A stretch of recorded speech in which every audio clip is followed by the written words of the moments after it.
Nhi tử của ta là tên hoàng tử nhẫn tâm nào hại con ra nông nỗi này, cầu xin trời cao hãy để nhi tử của con tỉnh lại. Ngày nào cũng làm trâu làm ngựa, khổ quá đi mất. Rốt cuộc đến bao giờ mới đổi đời được đây?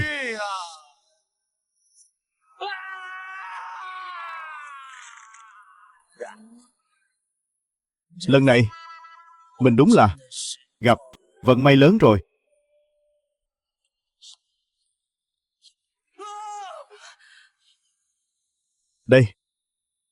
Đây là đâu? Hằng Nhi, cuối cùng con cũng tỉnh rồi, con cảm thấy thế nào? Đại giận hoàng triều, cửu tử đoạt đích. Mình xuyên không rồi. Xuyên vào thân xác một kẻ không được sủng ái, lại còn không thể tu luyện, một phế vật hoàng tử. Đây là cái khởi đầu thảm họa gì thế này? Hệ thống đâu? Xuyên không mà không có quà tân thủ à? Hệ thống, lăn ra đây cho ông. Sao mình xuyên không à? Chẳng có tí phúc lợi nào thế. Có phải mi nuốt riêng rồi không? Tinh, hệ thống hoàng triều tranh bá tải xuống thành công. Ký chủ nhận được phần thưởng như sau: quán đảnh 50 năm công lực, một thẻ triệu hồi nhân vật. 3. Một thẻ triệu hồi thế lực, triệu hồi ngẫu nhiên cho ký chủ. Nhân vật và thế lực đã biết ở kiếp trước. Việc cấp bách bây giờ là nâng cao thực lực. Hệ thống, quán đảnh 50 năm công lực cho ta trước.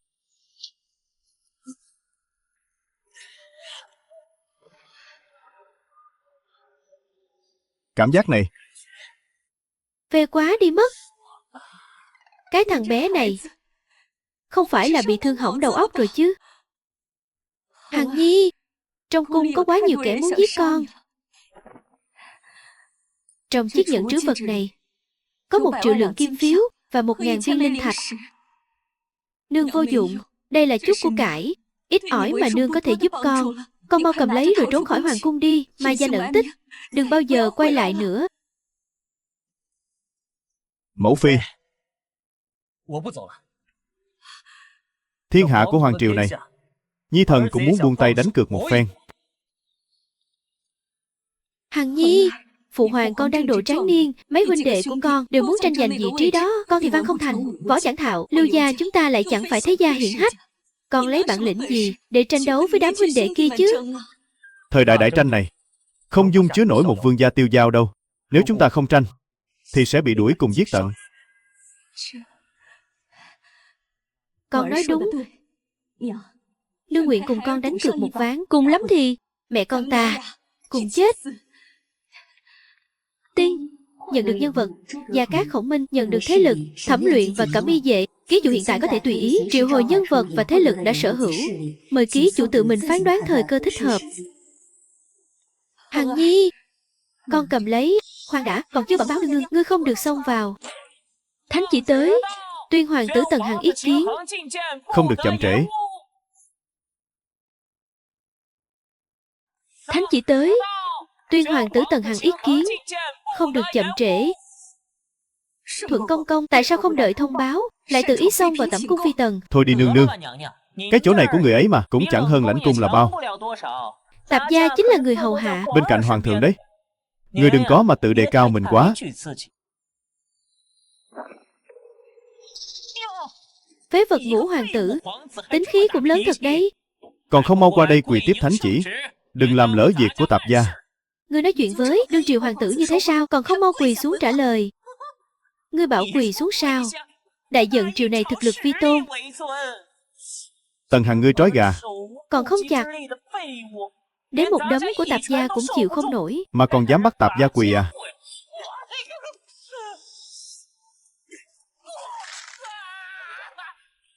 Chân của ta phải đi bẩm báo hoàng thượng, để hoàng thượng trị tội ngươi. Tội sao? Tự ý xông vào tẩm cung là vi phạm cung quy, khi nhục hoàng tử, phạm thượng làm loạn, cầm thánh chỉ mà tác oai tác quái. Ngươi đang làm mất hết thể diện hoàng gia đấy. Người đâu? Điện hạ, là nô tài mở heo che tâm. Cầu xin điện hạ tha cho nô tài sau này không dám nữa. Cầu xin điện hạ đừng đem chuyện này bẩm báo lên hoàng thượng.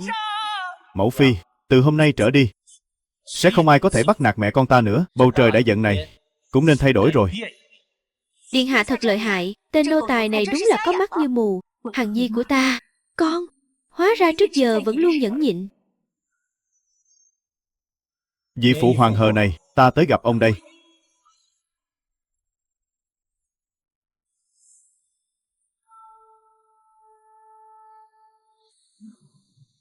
Nghị chính điện.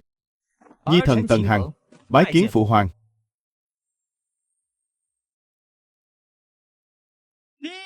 Ngũ hoàng tử Tần Hằng, phẩm hạnh đều tốt, ôn hòa hiếu thuận, Đặt phong làm Tần Vương.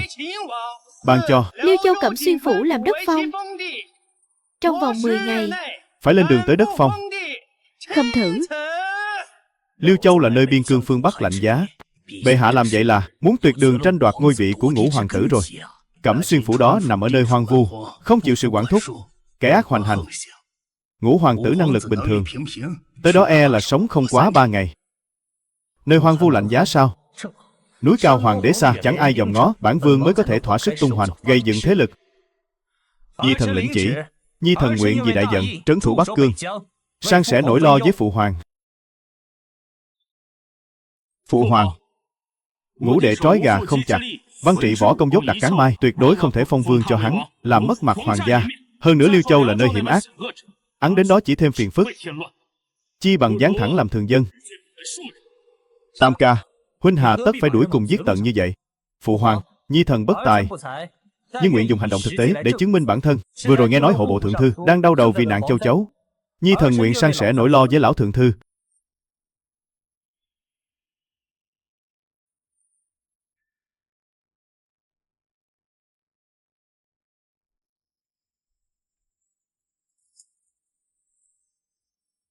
Bẩm phụ hoàng, chút chuyện vặt vãnh này môn khách của Nhi thần dư sức giải quyết. Xin cho phép Nhi thần triệu môn khách Gia Cát Khổng Minh và Thẩm Luyện lên điện. Lão Ngũ đúng là giỏi làm màu. Thượng thư đại nhân đối với nạn châu chấu còn bó tay chịu trói, chẳng lẽ môn khách trong phủ ngũ đệ còn lợi hại hơn cả thượng thư đại nhân sao? Hệ thống triệu hồi Gia Cát Khổng Minh, Thẩm Luyện. Tuyên. Gia Cát Khổng Minh, Thẩm Luyện lên điện.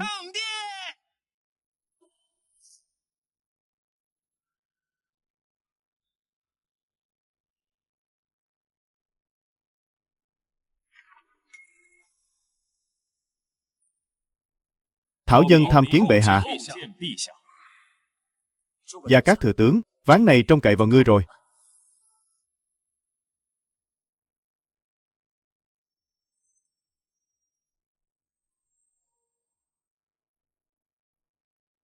Bệ hạ, kế sách hiện giờ, trước tiên nên huy động sức dân để bá tánh bắt châu chấu, đổi lấy quan lương tương ứng. Tiếp theo kiểm kê hoàng thương, bình ổn vật giá, nghiêm cấm đầu cơ tích trữ.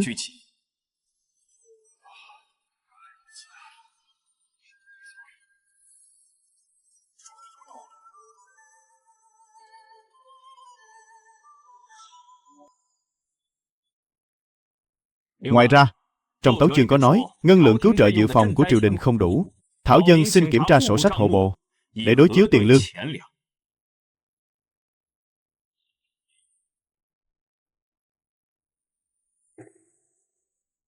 Thống lĩnh Cẩm Y vệ soát sổ sách là trùm luôn.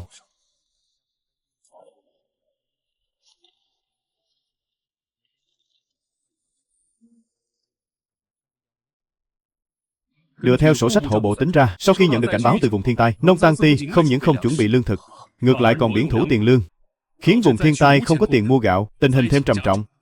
Điều tra nghiêm ngặt. Bệ hạ minh giám, tháng trước Tam Điện Hạ đã biển thủ 5 vạn lượng bạc dự phòng để xây biệt viện ngoại thành. Thần đã ngăn cản nhưng không được. Phụ hoàng, Nhi thần không có, là Tần Hằng vu khống. Lại có chuyện này sao? Cắt bổng lộc 1 năm của lão Tam, số công quỹ biển thủ phải hoàn trả gấp đôi, sung vào ngân lượng cứu trợ. Ngoài ra, các quan viên Nông Tang Ti có liên quan hết thảy cách chức, nghiêm trị. Còn nữa, trọng thưởng lão Ngũ, tiền của ta ơi! Thế này khác nào lấy mạng ta đâu. Ngũ hoàng tử quả nhiên lợi hại, môn khách dưới trướng thật sự bất phàm. Ta đâu còn là kẻ của trước kia nữa. Tiên kích hoạt nhiệm vụ tân thủ, tra rõ thế lực đã sát hại nguyên thân và tiêu diệt chúng.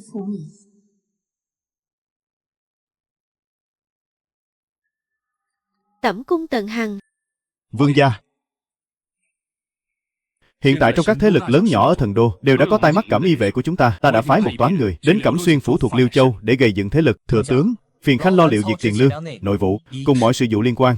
Thẩm Luyện, ngươi đi điều tra Đại Từ Ân Tự một chút. Ta nghi ngờ trước đây bọn chúng đã từng ra tay ám hại bản vương.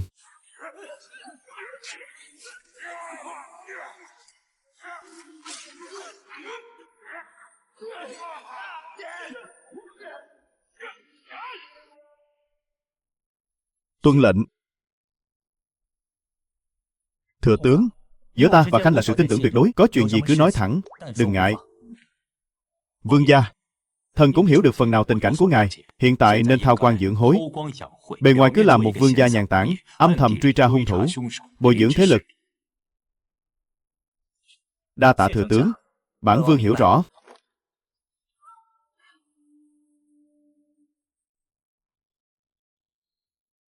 Rốt cuộc là kẻ nào muốn giết ta? Bệ hạ, ngài có muốn nghỉ ngơi một chút không?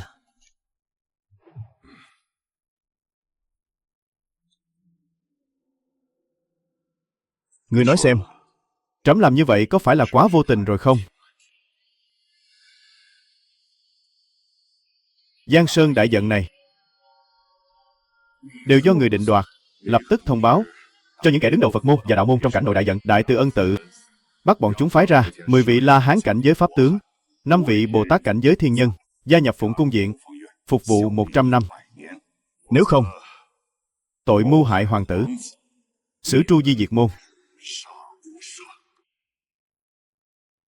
Nương đã dặn rồi, báo nô tỳ sau này đi theo hầu hạ bên cạnh điện hạ.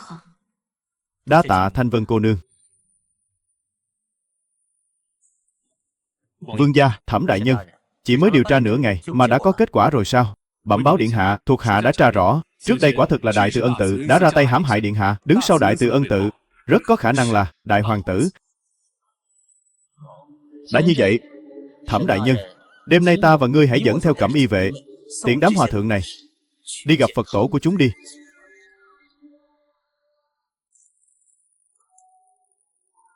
Điện hạ có lệnh. Rõ.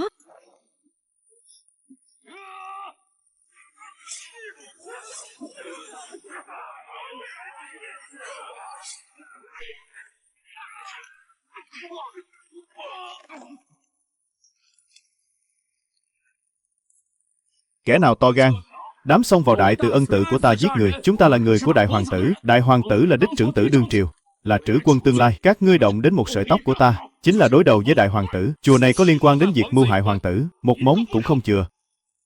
Lũ loạn thần tặc tử cũng dám mạo phạm chùa chiền hoàng gia. Trụ trì, động thủ. Thấy chưa, công lực của trụ trì đã đạt thiên nhân cảnh. Bóp chết các ngươi dễ như bóp chết một con kiến. Đạt tới thiên nhân cảnh, chung quy vẫn chưa phải là thiên nhân cảnh thực sự.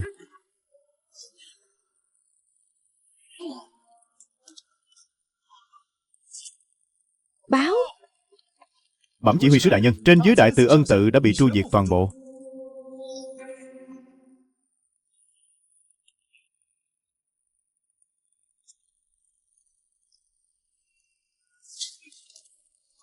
Nể tình ngươi là hoàng tử, ta tha cho ngươi một mạng, còn không mau cút đi. Các ngươi cứ đợi đấy. Mang hết tài vật đi, đốt sạch chùa chiền, hủy thi diệt tích. Không cần ta phải dạy nữa chứ. Bệ hạ, Đại Từ Ân Tự ở Thần Đô đã bị diệt môn rồi. Chùa chiền bị thiêu rụi hoàn toàn, không một ai sống sót.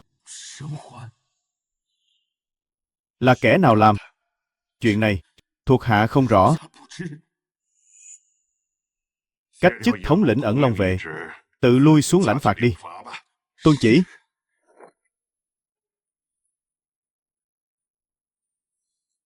Ngươi nói xem, rốt cuộc là kẻ nào gây ra?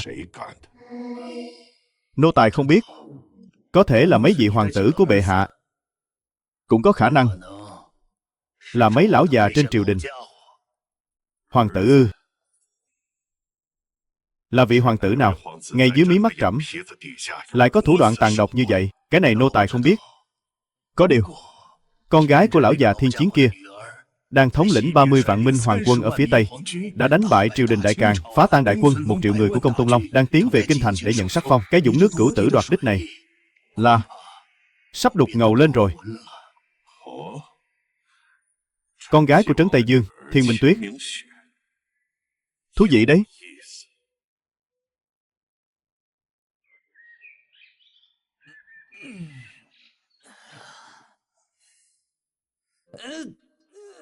Hoàn thành nhiệm vụ tân thủ, nhận được một thẻ triệu hồi thế lực, một thẻ linh thạch, mệnh giá 1 vạn. Thẩm đại nhân. Vương gia, mau đi mời thừa tướng tới đây, cùng nhau mở tiệc đón đồng nghiệp mới nào. Rõ. Chúc mừng ký chủ nhận được nhân vật Đại Tần thừa tướng. Gia Cát Khổng Minh nhận được thế lực Vô Song mãnh tướng Lã Bố và Hãm Trận Doanh. Cái gì? Lã Bố? Đó chính là vệ sĩ cấp thần thánh nha. Ây da, chắc hắn không cũng đam mê xuyên nghĩa phụ đâu nhỉ. Nhân vật và thế lực tuyệt đối trung thành với ký chủ. Chúc mừng ký chủ sở hữu nhân vật đạt cảnh giới thiên nhân đỉnh phong đầu tiên, đang tích lũy phần thưởng thêm. Lại còn có quà khuyến mãi nữa à? Cái hệ thống xuyên không đáng ghét này đúng là đỉnh của chóp mà.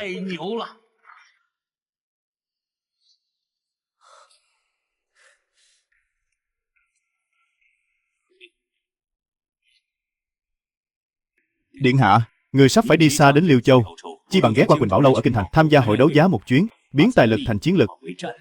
Phụng Tiên, thừa tướng, phiền hai vị cùng ta đi một chuyến đến Quỳnh Bảo Lâu. Tuân lệnh.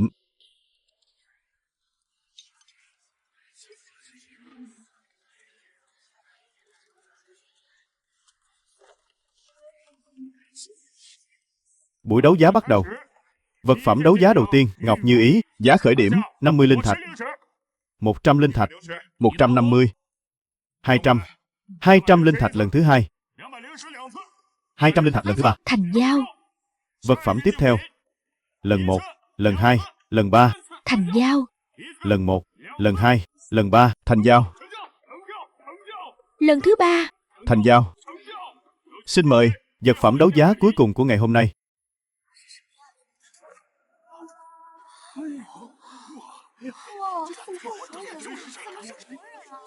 Đấu giá người sống. Thưa các vị khách quý, nữ tử này là một vị tiền bối cảnh giới lục địa thần tiên, đã bị phong ấn sức mạnh, được đưa trực tiếp đến chỗ chúng ta. Đấu giá được nữ tử này sẽ không có nỗi lo về sau. Xin các vị cứ yên tâm. Giá khởi điểm 100 linh thạch. Kích hoạt nhiệm vụ đấu giá người có đại khí vận. Họ tên Băng Thanh Vũ. Thân phận người trùng sinh, thực lực thiên nhân cảnh, đang bị phong ấn, chờ hồi phục.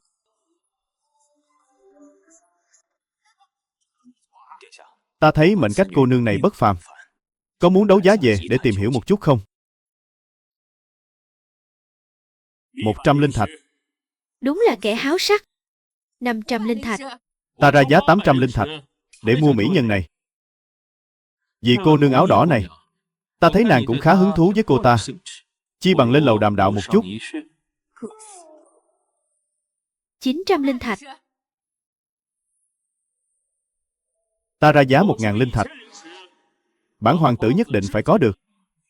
Mong chư vị nể mặt bản hoàng tử, nhường cho ta 1500 linh thạch. Kẻ này là ai vậy? Đám đối đầu với Tam hoàng tử. Khoan bàn đến thân phận, người bên cạnh Tam hoàng tử chính là cao thủ trên thiên nhân cảnh, cảnh giới lục địa thần tiên đấy. Ai mà dây vào nổi chứ? Đây chẳng phải là ngũ đệ sao? Sao vừa mới được phong tần vương đã dám tranh giành nữ nhân với bản hoàng tử rồi? Để có biết ta có bao nhiêu linh thạch không? Ta ra giá 1600 linh thạch. Điện hạ, hệ thống sử dụng thẻ linh thạch, út 5000 linh thạch chuyển cho Gia Cát Khổng Minh. Tính 5000 linh thạch đã vào tài khoản, số dư còn lại 5000 linh thạch. Tần Hằng, biết điều thì mau cút xéo cho ta. Nữ nhân này ta quyết lấy cho bằng được. Nếu đệ biết điều, bản hoàng tử sẽ thưởng cho đệ vài đồng bạc lẻ đi mua rượu. Điện hạ nhà ta ra giá 5000 linh thạch. 5000 linh thạch. Nhiều tiền thế sao? Tần Hằng, bình thường đệ ham chơi háo sắc, không lo làm ăn đàng hoàng, không có chút chí tiến thủ nào. 5000 linh thạch, e là có bán cả vương phủ cũng không gom đủ đâu nhỉ.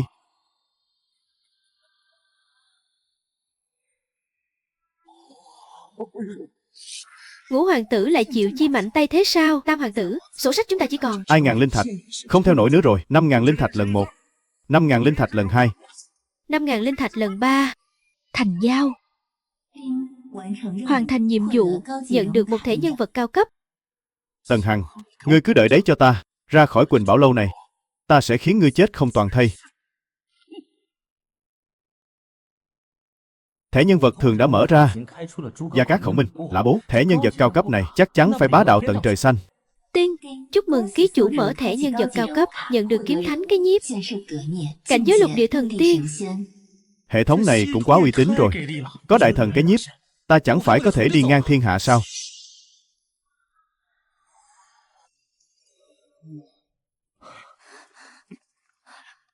Vị công tử này, nàng ấy giao cho ngài. Ngoài ra, có cần chúng ta hộ tống không? Không cần đâu.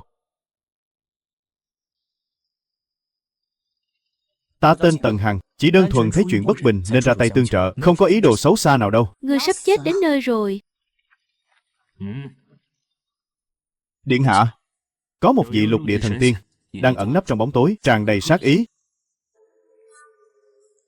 Giết đi.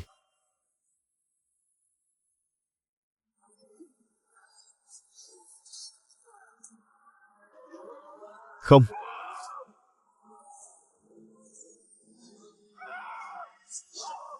Cao thủ tha mạng, ta là cung phụng đại giận Tam hoàng tử, ngươi muốn gì? Ta đều cho ngươi.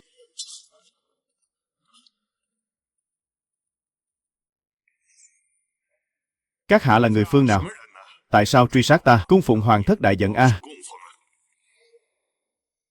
Bất kể là ai, ra tay với ta đều phải chết. Lão tổ, chính là bọn hắn suýt nữa giết ta. Ngươi phải làm chủ cho ta. Giết hết bọn hắn đi. Tiểu tử thối, ngươi câm miệng cho ta. Chọc phải thần thánh phương nào không biết, theo ta về Diện Bích hối lỗi 1 năm. Cứ thế mà đi rồi sao?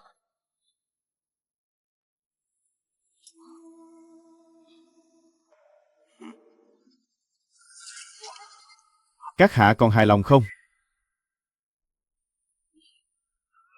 Các ngươi lại có thể miễu sát lục địa thần tiên. Ngươi rốt cuộc là ai? Ngươi không cần biết ta là ai. Ngươi chỉ cần biết ta đã mua ngươi. Ngươi chính là người của ta rồi. Ngươi... Được rồi, nói về chuyện của ngươi trước đi. Ví dụ như, thương thế của ngươi bao giờ hồi phục? Cái này ngươi cũng biết sao? Ta là đích nữ băng gia ở Hàng Châu. Sau khi bị Tuyết gia diệt môn, bị bán qua bán lại đến nhà đấu giá, cho nên ngươi vẫn là để ta đi đi. Nếu không Tuyết gia nhất định sẽ tìm ngươi gây phiền phức. Điện hạ, đến nhà rồi. Được rồi, bất kể thế nào, bản vương sẽ không thấy chết mà không cứu. Ngươi cứ ở lại bên cạnh ta, làm thị nữ của ta đi, xuống xe. Ngươi dám để bản đế làm thị nữ của ngươi? Bản đế?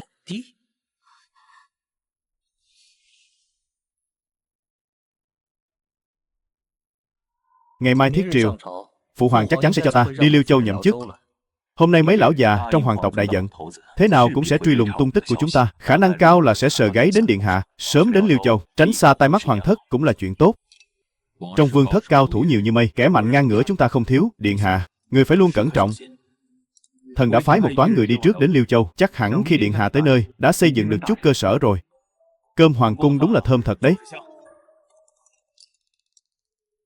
À phải rồi, ngày mai con gái Trấn Tây Vương, Thiên Minh Tuyết cũng sẽ vào triều. Vụ này phiền phức đây.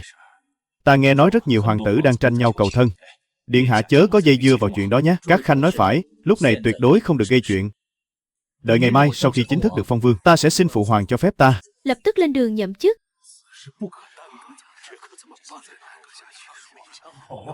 Được rồi. Chính sự hôm nay bàn đến đây thôi. Tiếp theo, Trấn Tây nữ tướng Thiên Minh Tuyết lên điện nghe phong. Tuyên, Thiên Minh Tuyết tiến điện thụ phong.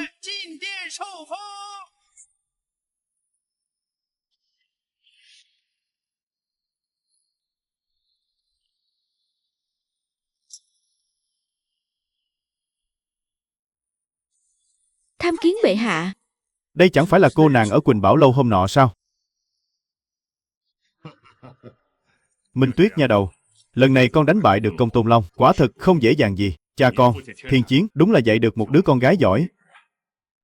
Hồng Công Công, Con gái Trấn Tây Vương Thiên Chiến, Thiên Minh Tuyết. giết địch 100 vạn, hộ quốc có công. Sắc phong Trấn Tây đại tướng quân, ban thưởng vạn lượng vàng. Tạ ơn bệ hạ. Phụ hoàng, nhi thần có chuyện muốn tâu.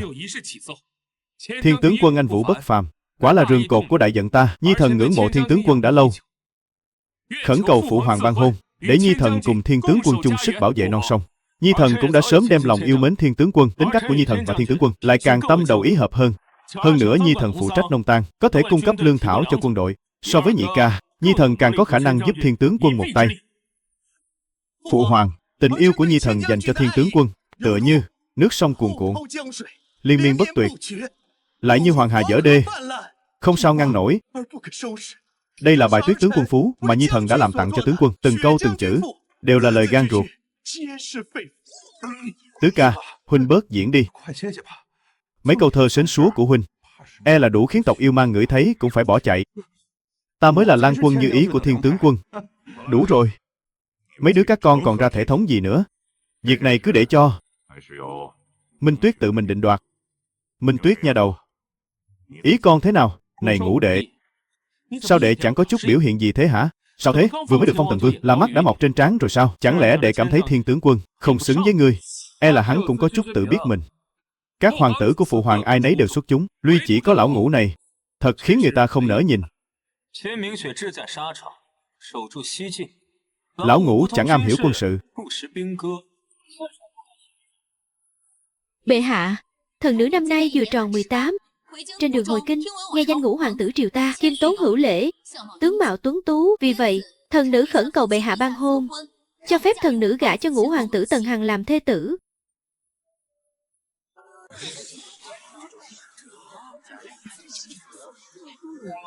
Kích hoạt nhiệm vụ cưới Thiên Minh Tuyết. Cô điên rồi sao? Tên Tần Hằng này chẳng qua là may mắn nhặt được cái tước vị, chỉ là một tên phế vật bị đầy đến Liêu Châu nơi Bắc Cảnh, cái nơi khỉ ho cò gáy đó, mà cô lại muốn gả cho hắn. Đúng vậy, Tần Hằng trói gà không chặt. Đến tiếng gió ngựa của tộc yêu man còn chưa từng nghe qua. Với được cái tước Tần Dương mà dám cưới trấn Tây đại tướng quân sao? Đá mặt còn dày hơn tường thành. Minh Tuyết, Tuyết Nhi, phòng vụ Bắc Cảnh vốn là tâm bệnh của triều ta. Tần Hằng tới đó cũng là sớm chẳng lo nổi tối. Hắn đâu có giống phụ vương của cô, có thể để cô thỏa sức tung hoành. Ngươi...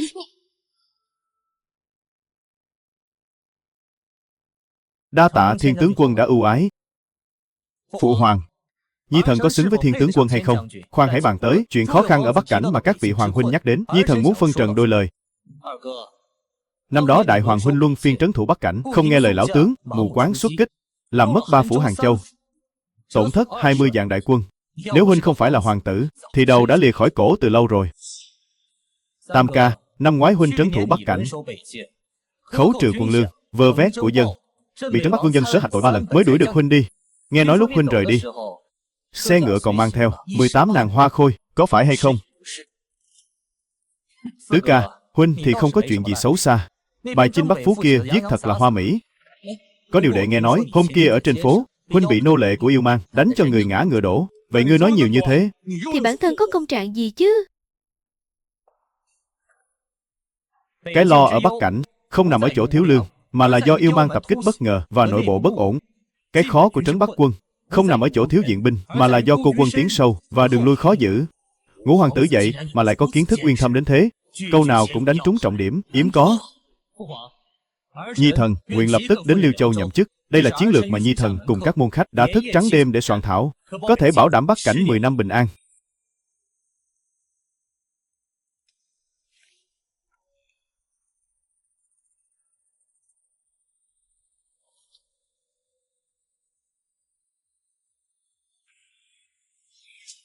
Tốt. Binh bộ thượng thư, hãy học tập cho tử tế vào. Còn mấy đứa các ngươi nữa, đám hoàng tử bất tài vô dụng, nhìn lão Ngũ nhà người ta xem. Từ hôm nay trở đi, tất cả các ngươi đóng cửa đọc sách 1 năm cho trẫm, không được bước chân ra khỏi cung. Đồn điền dưỡng binh, phân hóa mang tộc. Kế sách này quả thực quá tuyệt diệu. Ngũ hoàng tử lại có tài năng nhường này, thật là hồng phúc của xã tắc. Chẳng phải đều là công lao của môn khách sao? Ngũ đệ trói gà không chặt, đệ làm sao bảo vệ được?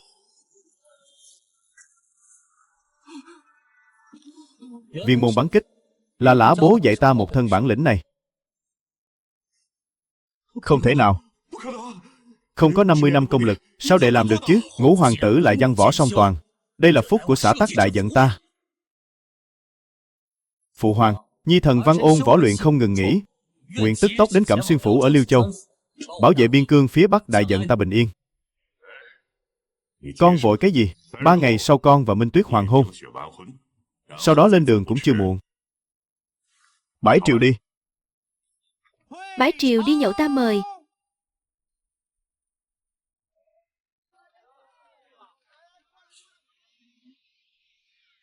Nói đi. Trấn Tây Dương Nữ, thống soái Minh Hoàng quân, Thiên đại tướng quân, tại sao lại chọn ta? Trấn Tây Vương phủ ta không muốn tham gia vào cửu tử đoạt đích. Hơn nữa ta muốn cầm quân. Chàng là Liêu Châu Tần Vương, là thích hợp nhất. Nàng là... Ta là một tên phế vật vô dụng, đúng không? Hôm nay gặp mặt trên triều, Tần Vương văn thao võ lược đều có đủ. Là Trấn Tây Vương phủ ta đã thất lễ rồi. Không cần khách sáo thế đâu, chúng ta sắp là phu thê rồi. Tiện đến đây thôi. Ai về nhà nấy, chuẩn bị đại hôn. Không tham gia đoạt đích sao? Kẻ khác đều đang ở tầng 1, còn bản vương thì ở tuốt trên tầng khí quyển rồi.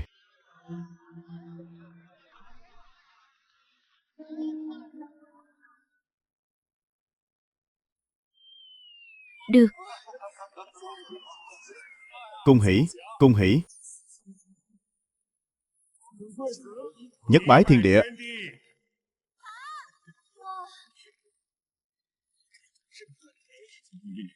Nhị bái cao đường.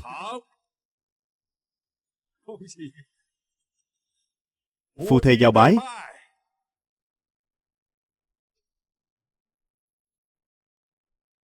Lễ thành. Tốt quá rồi. Cung hỷ, cung hỷ. Thánh chỉ tới.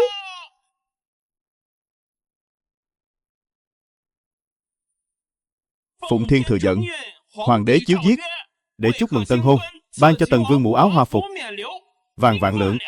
Ngày mai khởi hành đến Liêu Châu nhậm chức, sắc phong Thiên Minh Tuyết làm trấn Bắc đại tướng quân, gia phong Tần Vương phi. Khâm thử. Tạ chủ long ân. Lão già hoàng đế này cũng có chút tình cha con đấy, nhưng mà không nhiều. Một binh một tốt cũng không cho ta.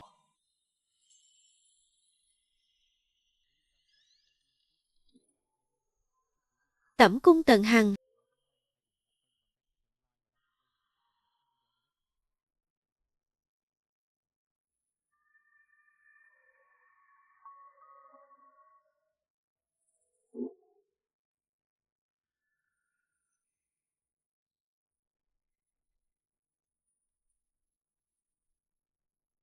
Tần Hằng, chàng có thể hứa với thiếp vài chuyện được không?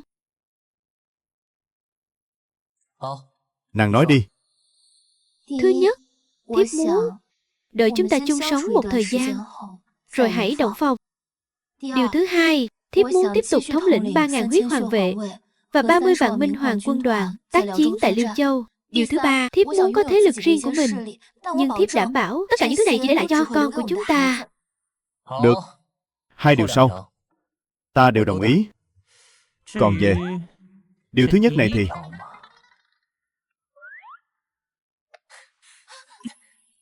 Tần Hằng, chàng định làm gì? Làm gì vậy?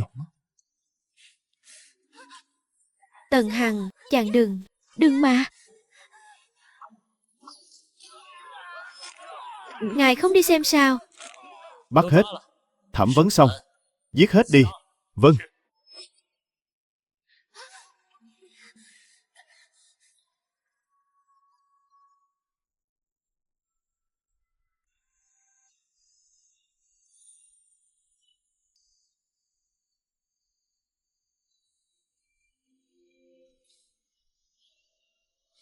Dương gia, vậy thiếp đi thay y phục trước đây.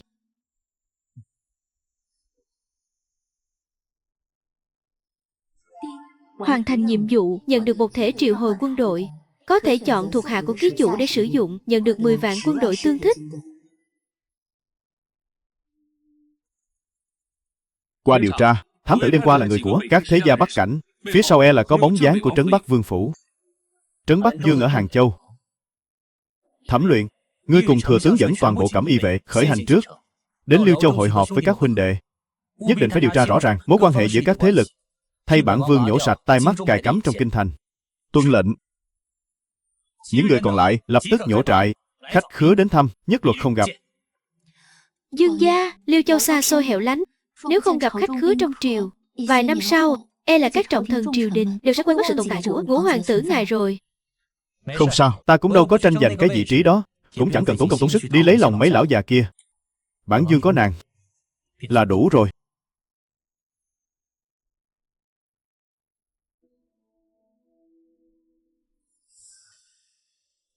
Kinh thành, lần sau bản vương sẽ trở lại với thân phận chủ nhân đấy.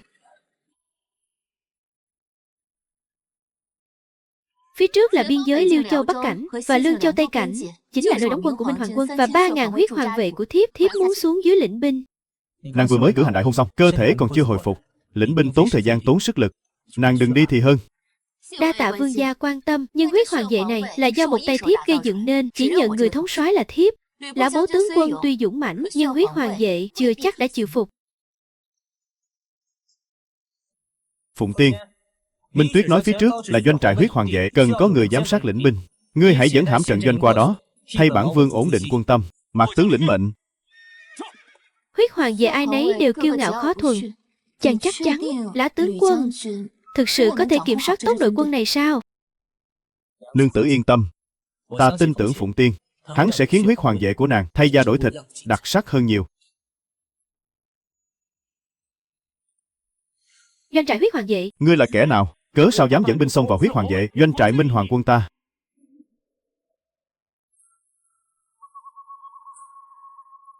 Tần Vương điện hạ có lệnh, từ nay cho đến khi tới Cẩm Xuyên phủ, các ngươi sẽ do bản tướng quân thống lĩnh. Ngươi nói tiếp quản là tiếp quản sao? Huyết hoàng vệ ta chỉ biết mỗi thiên tướng quân mà thôi. Ngươi là cái thá gì chứ? Khí thế cũng khá đấy. Đây là lệnh bài Tần Vương. Nếu ngươi không phục, có dám đấu với ta 3 chiêu không? Là do ngươi tự nói đấy nhé.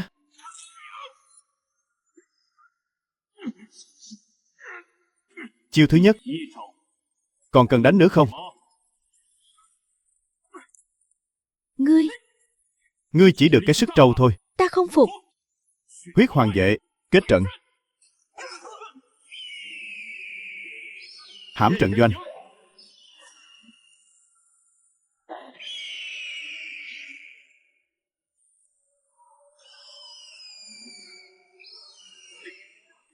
Lục tướng quân, dừng tay đi, thắng bại đã phân. Huyết hoàng vệ tham kiến Lã tướng quân, nguyện nghe tướng quân điều khiển. Hãm trận doanh của Lã tướng quân, vậy mà lại vượt xa huyết hoàng vệ do thiếp dày công vun đắp. Dương gia, chàng làm thế nào được vậy? Báo. Phía trước 100 dặm có mấy vạn đại quân đang tập kết ở con đường tất yếu lên phía bắc. Nhìn cờ hiệu, hình như là quân dưới trướng Trấn Bắc Vương. Kích hoạt nhiệm vụ, đánh bại Minh Thần quân của Trấn Bắc Vương. Đến hay lắm. Sử dụng thẻ triệu hồi quân đội, chỉ định thuộc hạ Lã Bố. Tiên, chúc mừng ký chủ triệu hồi 10 vạn tinh châu Lan Kỵ, nhận được phó tướng Trương Liêu, Cao Thuận. Lã tướng quân, cách đây 20 dặm, toàn bộ thuộc hạ cũ của ngươi đều đang ở đó. Ngươi hãy mau tới đó, đem lũ chuột nhắt cản đường này, chém hết cho ta. Tuân lệnh. Đi thôi. Chúng ta cải trang thành thường dân, đi đường tiểu đạo thẳng tiến Liêu Châu. Chỗ náo nhiệt này, cứ để Phụng Tiên từ từ dọn dẹp đi. Dương gia, Lã tướng quân hắn, sao lại hưng phấn như vậy? Trấn Bắc Vương kia quanh năm giao chiến với tộc Mang, e rằng không dễ đối phó đâu. Dương gia, Lã Bố tướng quân tuy dũng mãnh, nhưng Minh Thần quân có tới mấy vạn người. Nương tử yên tâm, chỉ là mấy con kiến cản đường thôi. Phụng Tiên dư sức đối phó. Vương gia chẳng lẽ một chút cũng không lo lắng sao? Lo lắng cũng vô dụng. Binh đến tướng chặn, nước dần đất ngăn. Huống hồ trong lòng bản vương sớm đã có tính toán. Lã Bố tướng quân dũng quán tam quân, trận này tất thắng. Chúng ta chỉ cần nhanh chóng đến Liêu Châu. Tiên, chúc mừng ký chủ. Lã Bố lâm trận đột phá đến lục địa thần tiên cảnh, trảm tướng soái giữa trận tiền, tiêu diệt toàn bộ quân địch. Nhiệm vụ hoàn thành, nhận được cơ hội quán đỉnh 100 năm công lực, vọng khí thuật. Xem ra Phụng Tiên đã thắng rồi. Nhanh như vậy sao? Vương gia, sao ngài biết được? Ta làm sao biết ư? Hệ thống, quán đỉnh. Chúc mừng ký chủ nhận được 100 năm công lực, hiện đã đột phá lục địa thần tiên. Bởi vì người của ta chưa bao giờ khiến ta thất vọng. Đi thôi, mau đến Liêu Châu, đừng để Phụng Tiên đến trước chúng ta. Hóa ra vương gia sớm đã liệu sự như thần, quả thật là thâm sâu khó lường. Ông chủ, bán cho ta một đấu gạo, con ta sắp chết đói rồi. 50 văn một đấu, thiếu một văn cũng không bán. Tiền của ta. Thế này thì cắt cổ người ta quá, tháng trước mới có 10 văn một đấu. Thế này chẳng phải ép người ta vào đường chết sao? Đừng có nói bậy. Hắn ta là con nuôi của Triệu Viên ngoại đấy, người ta có chỗ dựa trong Phủ Châu đấy. Đâu phải thứ dân đen như chúng ta. Có thể dây vào, lắm mồm. Không mua thì cút xéo, cút. Để xem đã. Cầu xin ông. Ông chủ, cầu xin ông. Chỉ cần bán nửa đấu gạo tấm cũng được. Ta dập đầu lại ông. Thứ già nua này nhìn mà thấy phiền.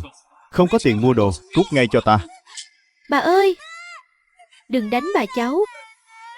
Kích hoạt nhiệm vụ quét sạch thế lực hắc ám tại Liêu Châu. Ở đâu ra đứa ăn mày ranh con này, muốn chết à?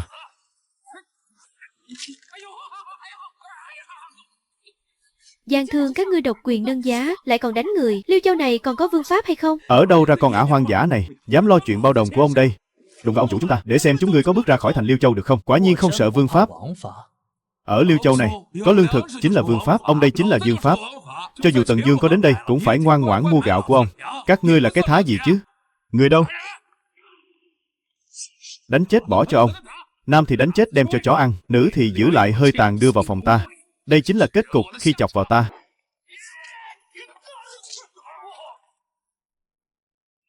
Các ngươi dám giết người giữa ban ngày ban mặt sao?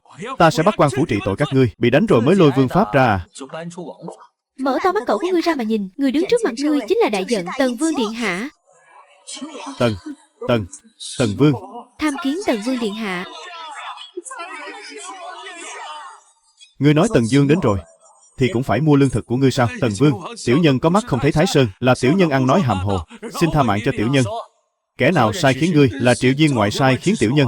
Triệu Viên ngoại bảo tiểu nhân đầu cơ tích trữ lương thực. Lão ta nói dù có xảy ra chuyện, lão ta cũng lo liệu được. Tiểu nhân chỉ là phụng mệnh hành sự. Triệu Viên ngoại. Dạ phải, chính là Triệu Viên ngoại.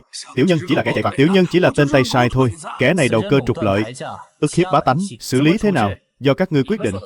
Đánh chết hắn. Đánh chết tên thất đức này, đánh chết hắn. Đánh chết ngươi. Triệu Viên ngoại, món nợ diệt môn băng gia ta năm xưa cũng có một phần của tên họ Triệu này. Mối huyết hải thâm thù này cuối cùng cũng sắp được báo rồi. Lão trượng, đưa cháu gái về ăn uống nghỉ ngơi đi. Có bản vương ở đây, không kẻ nào dám ức hiếp các người nữa. Đa tạ Dương gia. Đánh chết hắn. Đánh. Thưa bà con cô bác, Liêu Châu là đất phong của bản vương. Bản vương nhất định sẽ quét sạch gian tà, trả lại cho Liêu Châu một bầu trời trong sạch. Truyền lệnh của bản vương, mở kho lương, phát lương thực cho bá tánh, mỗi người một đấu, không lấy một xu. Tần Vương điện hạ cứu chúng ta rồi. Tần Vương vạn tuế. Hoàn thành nhiệm vụ. 1/3 đang tích lũy phần thưởng.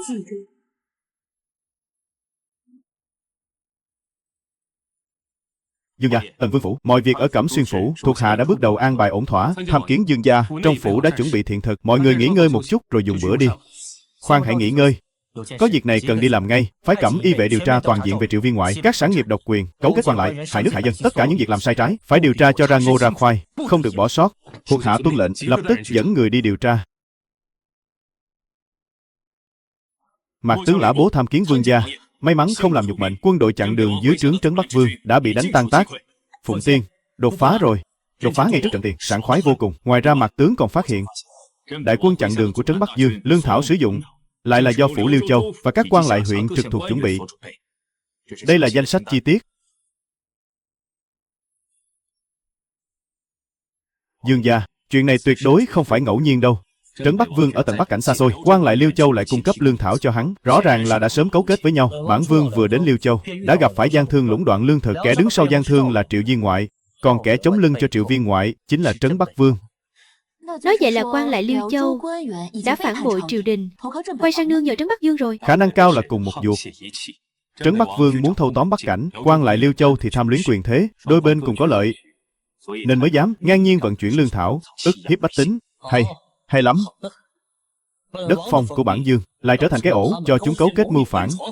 Gia Cát thừa tướng truyền lệnh xuống, theo dõi sát sao động tĩnh của quan lại các cấp ở Liêu Châu. Phụng Tiên chỉnh đốn quân đội, sẵn sàng xuất phát. Cái bầu trời Liêu Châu này, đến lúc phải quét dọn sạch sẽ một phen rồi. Vương gia, thuộc hạ cho Cẩm Y vệ điều tra triệt để Triệu Viên Ngoại. Tội chứng của hắn đã nắm rõ mười, từng vụ từng việc đều có bằng chứng xác thực. Lũng đoạn Liêu Châu, nắm trọn 3 ngành lớn là lương thực, muối và vải vóc, cấu kết quan lại, cưỡng chiếm hơn 30 mảnh ruộng của dân, bức tử thương hộ, nông phu nhiều không đếm xuể. Khá cho một tên Triệu Viên Ngoại. Trực tiếp phái Cẩm Y vệ bắt hắn lại là được. Không vội. Thẩm đại nhân, ngày mai ngươi cầm hồ sơ đến nha môn Liêu Châu báo án. Bản vương muốn xem thử vị quan phụ mẫu Liêu Châu này có vì dân mà làm chủ hay không. Thuộc hạ tuân mệnh. Kẻ dưới công đường là ai? Muốn bẩm báo chuyện gì? Thảo dân thẩm luyện, tố cáo Triệu Viên Ngoại lũng đoạn thị trường, cưỡng chiếm điền sản, hại mạng người. Đây là bằng chứng. Khẩn cầu đại nhân xử lý theo pháp luật. Triệu Viên Ngoại là danh gia vọng tộc ở Liêu Châu, xưa nay hành thiện tích đức. Ngươi chỉ là kẻ vô danh tiểu tốt, lại dám vu cáo, có bằng chứng gì không? Bẩm đại nhân. Nhân chứng, vật chứng, lời khai đều đủ cả. Đại nhân xem qua là biết.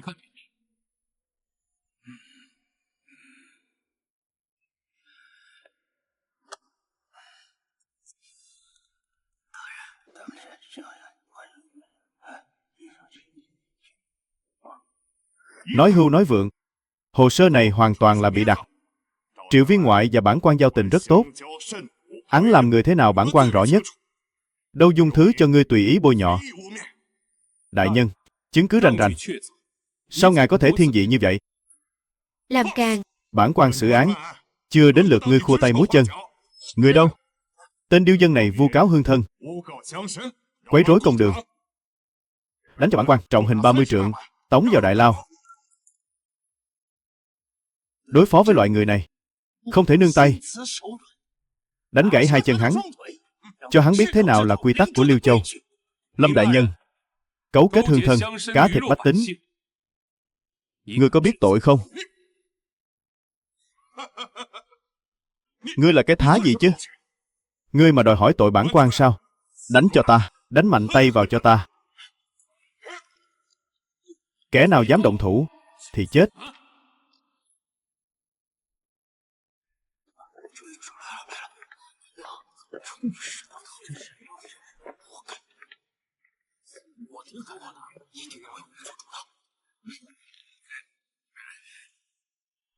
Còn cả tên cẩu quan nhà ngươi nữa cũng phải chết. Tô Gan, dám tự tiện xông vào công đường, bắt cóc hương thân, đừng đứng ngẩn ra đó, đánh cho ta. Bản vương muốn xem thử, kẻ nào dám động đến người của ta. Tần vương thì đã sao? Vương gia cũng phải tuân thủ pháp luật, cản trở bản quan phá án. Tần vương là có thể cậy thế hiếp người, vu oan cho người tốt sao? Lâm lão gia, ngài mau trị tội hắn đi.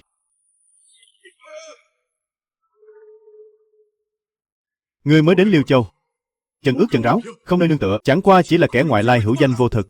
Cái bầu trời Liêu Châu này chưa bao giờ đến lượt ngươi định đoạt. Sau lưng chúng ta là đại gia tộc ở Hàng Châu, kinh doanh ở Bắc Cảnh hàng chục năm nay, môn sinh cố lại, trải khắp 2 châu Liêu Hàn.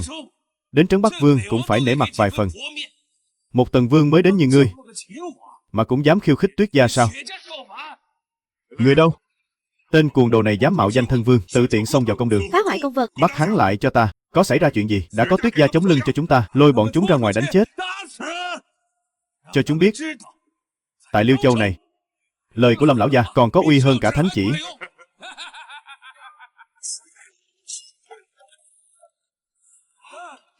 Bản vương ngay cả trấn Bắc quân còn đánh tan được. Một tên ác bá, một gã quan phủ cũng xứng làm càn trước mặt bản vương sao? Triệu Viên Ngoại độc quyền lương thực, muối, vải vóc, cưỡng chiếm ruộng đất, bức tử 72 mạng người. Chứng cứ rành rành. Cải nhiếp.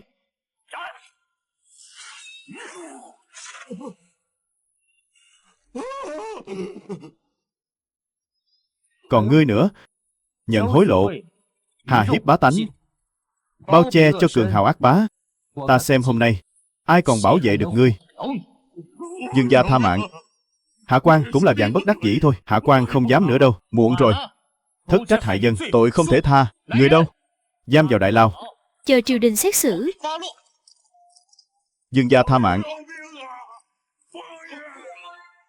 hoàn thành 2/3 nhiệm vụ, đang tích lũy phần thưởng.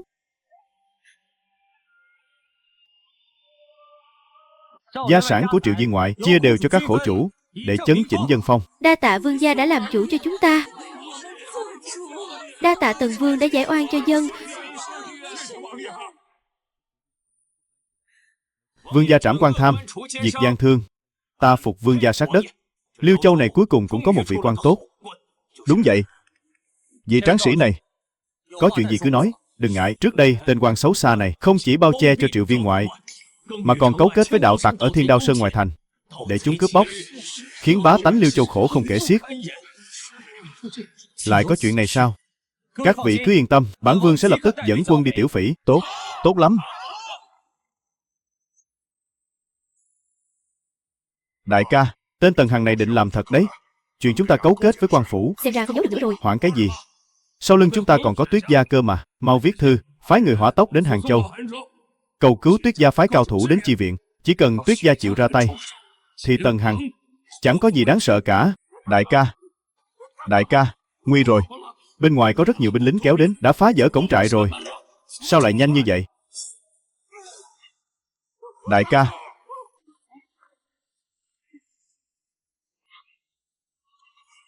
một lũ tép riêu, cho các ngươi cơ hội mà các ngươi cũng không biết trân trọng. Hoàn thành toàn bộ nhiệm vụ, nhận thưởng một thể thế lực cao cấp.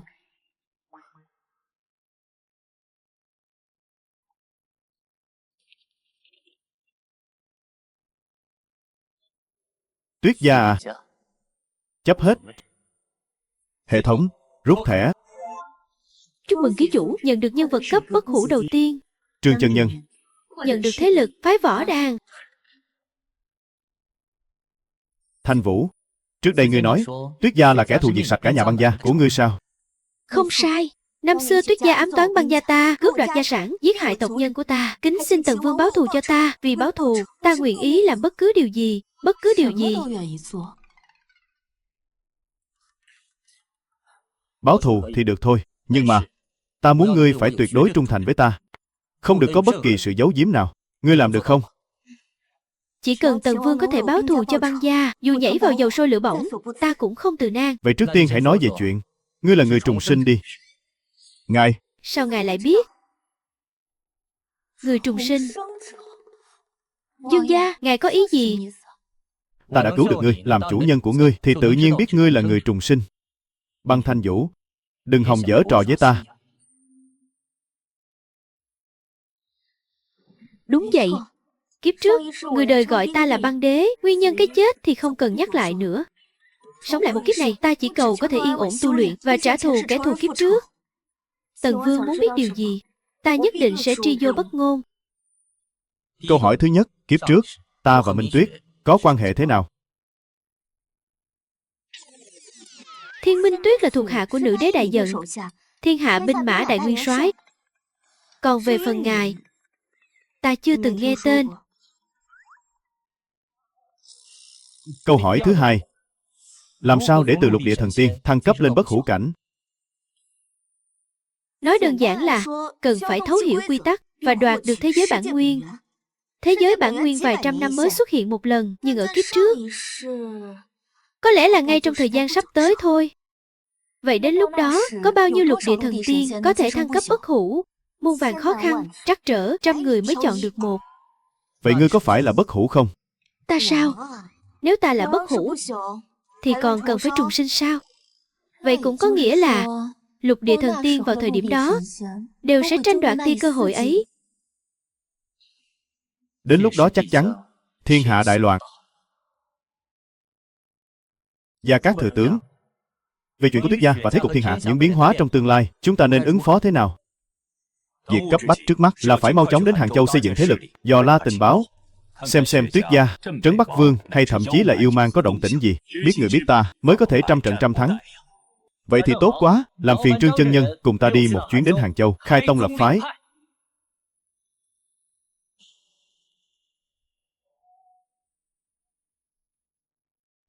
Thừa tướng, Phụng Tiên, Liêu Châu giao lại cho các khanh thẩm luyện.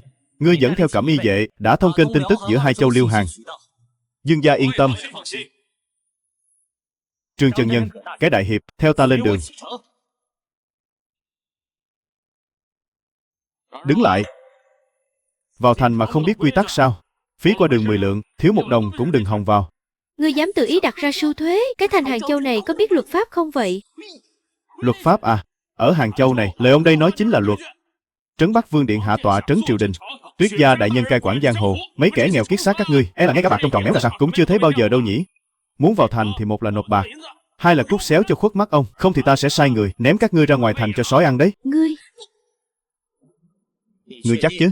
Đòi 10 lượng, thiếu 1 đồng cũng không được. Ta nói cho các ngươi biết, công tử của Tuyết gia hôm qua còn thưởng cho ta cả 100 lượng. Chút tiền lẻ này của các ngươi, ông đây còn chẳng thèm để vào mắt, nhưng quy tắc là không thể phá. Sao hả? Gom không đủ à? Vậy thì mau cút đi, đừng làm lỡ việc của quý nhân phía sau ta. Đây là 1.000 lượng vàng. Từ nay về sau bách tính vào thành không được ngăn cản, nghe rõ chưa? Nhìn thì bình thường, hóa ra là phú hào ở ẩn sao? Đúng là người tốt mà. Giá mà Trấn Bắc Vương và Tuyết gia cũng có lòng tốt được như họ. Đúng vậy đó. Mấy vị quý nhân, mời vào trong, mời vào trong.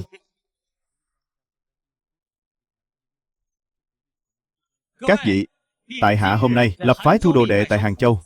Bất kể nam nữ già trẻ, thân phận sang hèn, chỉ cần nhân phẩm đoan chính, nguyện tập võ tu đạo, đều có thể báo danh. Một khi trúng tuyển, không lấy 1 xu, bao ăn bao ở. Vị công tử này vừa có tiền, lại nhân nghĩa. Đi theo ngày ấy chắc chắn tốt. Cút hết ra cho ta. Hàng Châu là địa bàn của Tuyết gia. Ai cho phép các ngươi khai tông lập phái hả? Ta lại nghe nói các ngươi ra tay rất hào phóng, tùy tiện dung ra cả 1.000 lượng vàng. Đúng là một đám võ phu lắm tiền. Người của Tuyết gia, chúng ta mở phái thu đồ đệ, liên quan gì đến ngươi? Liên quan gì đến ta sao?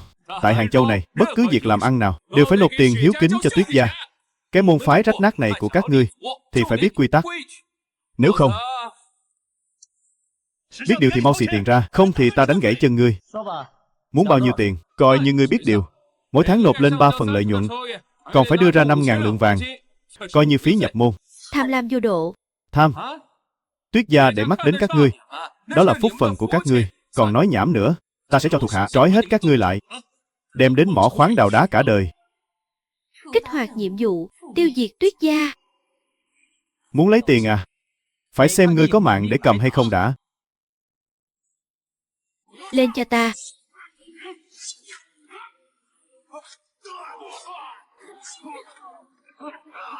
Kẻ nào dám động đến người của Tuyết gia ta? Các ngươi, nếu các ngươi dám động vào ta, Tuyết gia sẽ không tha cho các ngươi đâu. Tuyết báo, ta nhớ ngươi. Năm xưa kẻ dẫn người tàn sát băng gia ta chính là ngươi nhỉ? Ngươi là dư nghiệt của băng gia.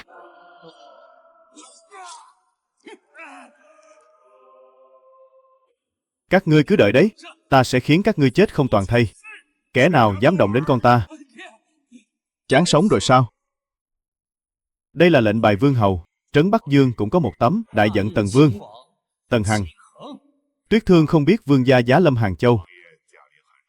Khuyển tử vô lễ, đã mạo phạm vương gia, kính xin dương gia xá tội. Bản vương nghe nói Tuyết gia câu kết với Thiên Đạo Sơn, cướp bóc bách tính, chia chác tan vật. Có chuyện này không? Điện hạ minh xét. Đều là do Thiên Đạo Sơn vu khống. Tuyết gia đời đời trung lương, sao có thể cấu kết với đạo tặc được? Đây là vu khống, là do lũ đạo tặc ngụy tạo thôi. Thần nguyện quyên góp vạn lượng hoàng kim, cầu xin vương gia minh xét. Ngụy tạo sao? Năm xưa các ngươi liên thủ với Thiên Đạo Sơn, tàn sát băng gia ta, cướp đi mật bảo của băng gia, cũng là ngụy tạo hay sao? Băng gia cấu kết với yêu tộc. Tuyết gia ta là thay trời hành đạo, ăn nói hàm hồ. Bản vương cho ngươi một cơ hội, mau bó tay chịu trói, sẽ được khoan hồng. Tần Hằng, đừng có cho mặt mũi mà không biết giữ. Tuyết gia ta tại Hàng Châu đã gây dựng cơ nghiệp hàng chục năm nay, cao thủ nhiều như mây. Ngươi tưởng chỉ dựa vào cái danh Tần Vương của ngươi là có thể chèn ép được chúng ta sao?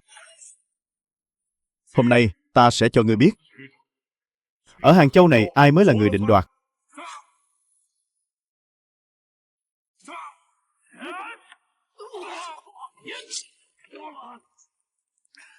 Chuyện này không thể nào. Trên thế gian này sao có thể tồn tại cao thủ bất hủ cảnh? Tuyết Thương, hôm nay ta sẽ báo thù cho toàn tộc băng gia.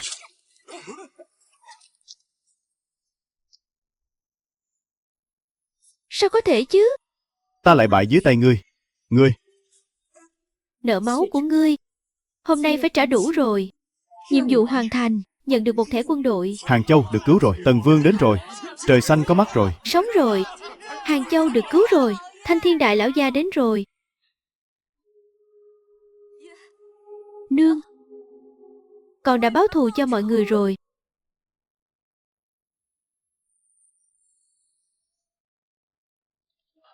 Trấn Bắc Dương Phủ, bẩm dương gia. Tuyết gia ở Hàng Châu đã bị Tần Vương Tần Hằng diệt tộc. Gia chủ Tuyết Thương cùng 5 tên cung phụng đều đã bị giết sạch. Thế lực của Tuyết gia coi như hoàn toàn sụp đổ. Tuyết gia chẳng qua cũng chỉ là một con cẩu bản vương nuôi ở Hàng Châu mà thôi. Chết thì cũng chết rồi. Chẳng có gì đáng tiếc. Lui xuống đi. Vương gia anh minh. Có điều, nếu Tần Hằng đứng vững gót chân ở Hàng Châu, e rằng sau này sẽ bất lợi cho Dương gia. Thứ bản Dương muốn không chỉ là Bắc Cảnh này. Huống hồ, cho dù Tần Hằng có giỏi đánh đấm đến đâu cũng không thể cản nổi. Đại quân yêu tộc sắp tràn xuống phía nam.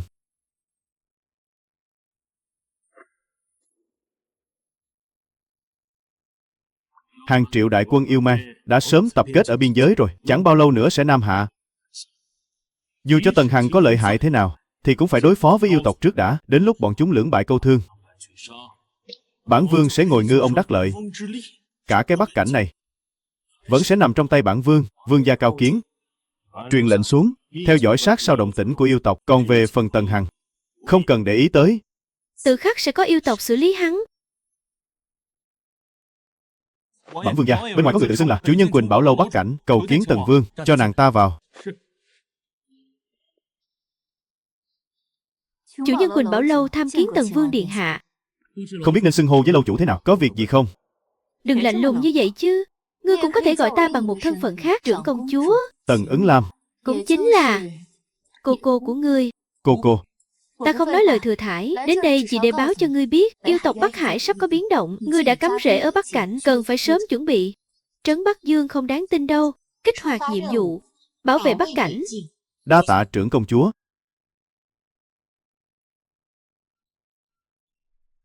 Bà ấy chính là nữ đế tương lai sao? Sếp tổng trực tiếp của ngươi đấy. Nói cách khác, cửu tử đoạt đích, tranh đoạt một hồi cũng công cốc. Băng Thanh Vũ, nàng có biết chuyện về yêu tộc không? Kiếp trước, yêu men Nam Hạ chính là bắt đầu từ lúc này. Trấn Bắc Vương danh xưng có 100 vạn đại quân, lại không địch nổi yêu binh. Mặc kệ cho yêu mang nhập quan, khiến cho Liêu Châu, Hàng Châu thất thủ, Trấn Bắc Vương dẫn quân cố thủ tại núi Tuyệt Phong ở Hàng Châu, tự phong làm Sơn Đại Vương. Băng Thanh Vũ, việc này vô cùng hệ trọng. Nàng đi liên hệ với Thẩm Luyện, bảo Cẩm Y vệ điều tra cho rõ động tĩnh của Trấn Bắc Vương và yêu mang. Bản vương sẽ lập tức dâng tấu lên triều đình.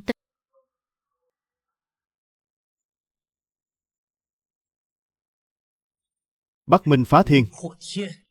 Ta đã sớm gửi thư cảnh báo, không ngờ hắn thật sự án binh bất động, để mặc cho yêu mang chiếm thành.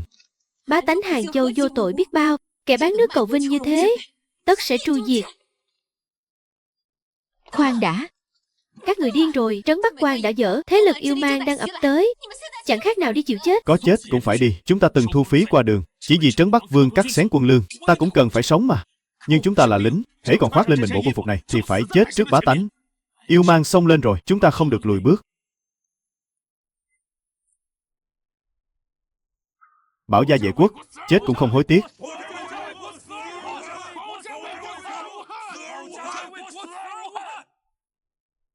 Vương gia, lão hán không cầu viện binh, chỉ cầu xin các ngài bảo vệ bá tánh, chạy về hướng Liêu Châu.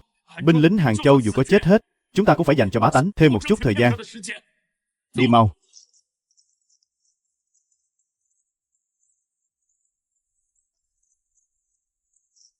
Đệ tử Võ đang nghe lệnh, tổ chức cho bá tánh di tản, không được để sót một ai.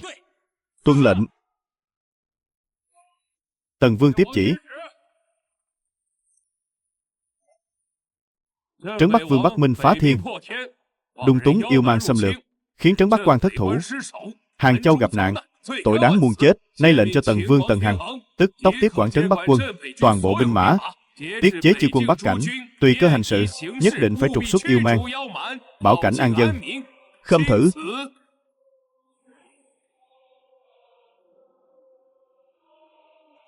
Không biết Liêu Châu Tần Vương đây, đến Hàng Châu lạnh lẽo này của ta, tới Trấn Bắc Vương phủ là có việc gì? Trấn Bắc Quan thất thủ, Yêu mang tràn vào thành, khiến hàng chục vạn bá tánh chết oan. Bắc Minh Phá Thiên, ngươi nắm trong tay Trấn Bắc quân, lại án binh bất động, là có rắp tâm gì? Tâm ý của bản vương chính là vạn dặm cương thổ Bắc Cảnh này, thế lực yêu mang quá lớn, bản vương chẳng qua chỉ là tránh đi nhuệ khí của chúng. Một tên hoàng tử phế vật như ngươi cũng xứng dạy bản vương làm việc sao? Ta thấy là ngươi câu kết yêu mang, thông địch phản quốc thì có. Tô gan thật đấy. Các ngươi dám xông vào vương phủ, vu khống bản vương thông địch phản quốc, hôm nay sẽ khiến các ngươi có đi mà không có về. Bắt lấy, Tần vương ở đây, kẻ nào dám làm càn? Các tướng sĩ, các ngươi đều là con dân Hàng Châu, lẽ nào nhẫn tâm nhìn Hàng Châu biến thành bãi săn của yêu ma hay sao? Phản rồi. Bản vương là Trấn Bắc vương do tiên đế sắc phong, nắm giữ quyền sinh sát ở Bắc Cảnh. Tần Hằng, ngươi dùng lời lẽ yêu ma mê hoặc lòng người, nhất định sẽ khiến ngươi chết không toàn thây. Trấn Bắc vương do tiên đế thân phong sao? Ngươi muốn dùng kiếm của tiên đế để chém quan của triều đại này à? Trấn Bắc quân tiếp chỉ. Khâm sai. Làm gì có khâm sai nào? Chắc chắn là Tần Hằng, ngươi đã làm giả thánh chỉ. Tô gan, Bắc Minh Phá Thiên, ngươi lại dám nghi ngờ thánh ý. Trưng hổ phù. Đây là hổ phù của Trấn Bắc quân, một nửa ở Hàng Châu, một nửa do bệ hạ bảo quản. Nay phụng theo ý chỉ của bệ hạ, Bắc Minh Phá Thiên lơ là chức vụ, dẫn đến Trấn Bắc quan thất thủ. Tần vương Tần Hằng tức tốc tiết quản toàn bộ binh mã Trấn Bắc quân, tiết chế chư quân Bắc Cảnh. Kẻ nào kháng chỉ bất tuân sẽ bị khép vào tội phản quốc, tru di cửu tộc. Tất cả đều là giả. Các ngươi còn ngẩn ra đó làm gì? Giết hết bọn chúng cho bản vương. Kẻ nào giết được Tần Hằng, bản vương thưởng vạn lượng hoàng kim, phong làm dạng hộ hầu. Mặt tướng Lý Hổ cẩn tuân thánh chỉ, chúng thần tuân chỉ, tham kiến Tần vương điện hạ. Phản hết rồi. Lũ phản đồ các ngươi. Tần Hằng, ngươi không nghĩ rằng chỉ dựa vào mấy tên tôm tép này là có thể bắt được ta chứ? Để ta cho ngươi mở rộng tầm mắt, xem thế nào là bán bộ bất hủ, sức mạnh chân chính. Bán bộ bất hủ với bản vương, ngươi vẫn chưa đủ trình đâu.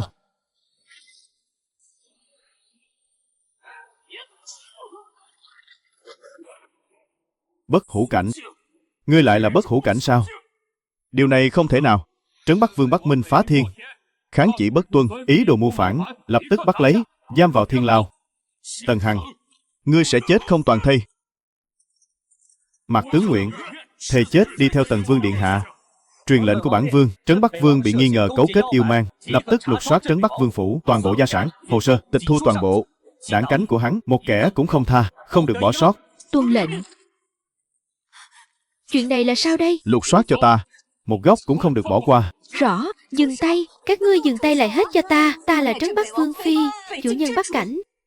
Vương phi, thời thế thay đổi rồi. Vương gia, thuộc hạ mang theo kế sách phá địch tới đây. Thừa tướng đến thật đúng lúc. Đại quân yêu mang đang áp sát biên giới, đang rất cần ngài bày mưu tính kế đấy. Chư vị hãy xem, yêu mang tuy đông, nhưng có 3 điểm yếu. Một là lương thảo không đủ, hai là khinh địch tiến quân quá nhanh, ba là không thông thạo địa hình.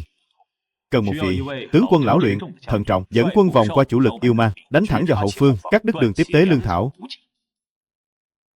và vật tư. Mạc tướng lĩnh mệnh. Một vị tướng quân dũng mãnh cùng với cái đại hiệp dẫn theo tinh binh, đêm nay tập kích doanh trại tiên phong của yêu mang, làm rối loạn quân tâm. Tuân lệnh. Một vị tướng quân nữa dẫn quân đến Tuyệt Phong Sơn mai phục. Đây là con đường yêu mang xâm phạm Hàng Châu, bắt buộc phải đi qua. Tuân lệnh. Các tướng quân còn lại, theo lý mà nói, nên toàn lực xuất kích, trực diện ngăn chặn yêu mang. Chỉ là không cần ở lại giữ Phủ Châu, toàn quân xuất kích, thề phải đuổi yêu mang ra khỏi Hàng Châu. Tuân lệnh. Ngươi hãy dẫn huyết hoàng vệ hộ tống bách tính rời đi, để Thanh Vũ cô nương mang theo mật thư đi liên lạc với quân trấn thủ các nơi, quyết phải tạo thành thế bao vây.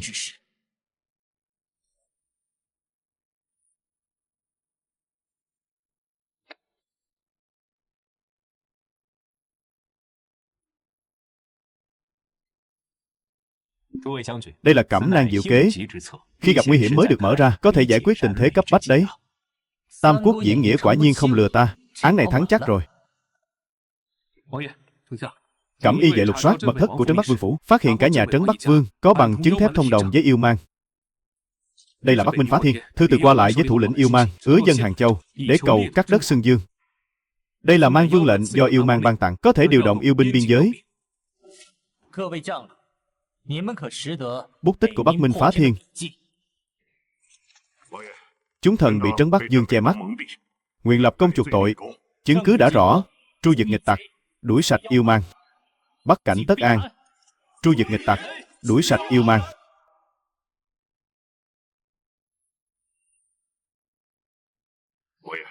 Yêu mang đã bị chúng ta đuổi khỏi trấn Bắc Quan. Bắc cảnh toàn diện thu phục. Chúc mừng ký chủ, bảo vệ Bắc cảnh, trục xuất yêu mang, nhận được một tấm thẻ thế lực cao cấp. 50 năm Hàng Châu, trọn bộ sổ sách kế toán. Từ nay ký chủ chính thức bước lên vũ đài tranh bá hoàng triều. Bá nghiệp thiên hạ của ta bắt đầu từ giờ khắc này. Tần Vương điện hạ, người hôm nay vì bá tánh Hàng Châu ta đã báo được thù. Bá tánh Hàng Châu ta đời đời khắc cốt ghi tâm. Đại ân đại đức hôm nay của người. Mau mau đứng dậy. Bắc Minh Phá Thiên, ngươi thân là Trấn Bắc Vương, tay nắm trọng binh lại cấu kết yêu mang, đung túng yêu binh chiếm thành, khiến cho 10 vạn bá tánh chết oan chết uổng. Từng cọc từng kiện, khánh trúc nan thư. Tần Hằng, ta là Trấn Bắc Vương do tiên đế sắc phong.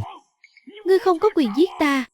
Hoàng thượng nhất định sẽ làm chủ cho ta. Tiên đế phong ngươi làm Trấn Bắc Dương là để ngươi bảo vệ biên cương, an dân trị quốc, chứ không phải để ngươi thông địch bán nước.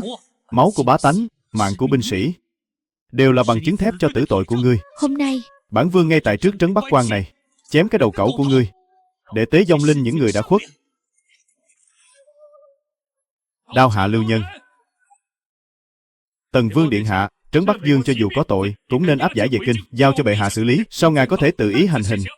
Khâm sai đại nhân nói sai rồi. Trấn Bắc Vương phạm tội tại Bắc cảnh, kẻ bị hại là bá tánh Bắc cảnh, thì phải đền tội tại Bắc cảnh để răn đe kẻ khác. Nếu áp giải về kinh thành, sao xứng đáng với vong linh của hàng chục vạn sinh linh đã khuất? Vậy ngươi cho rằng bệ hạ sẽ không xử lý công bằng? Hay là Tần Vương ngài nghĩ rằng ngài chính là hoàng đế của Bắc cảnh này? Chứ gì? Mọi người thấy hắn nên ở lại Bắc cảnh hay đưa về kinh thành đây? xử tại đây, Để an ủi vong linh. lưu lại nơi này. Để an ủi vong linh.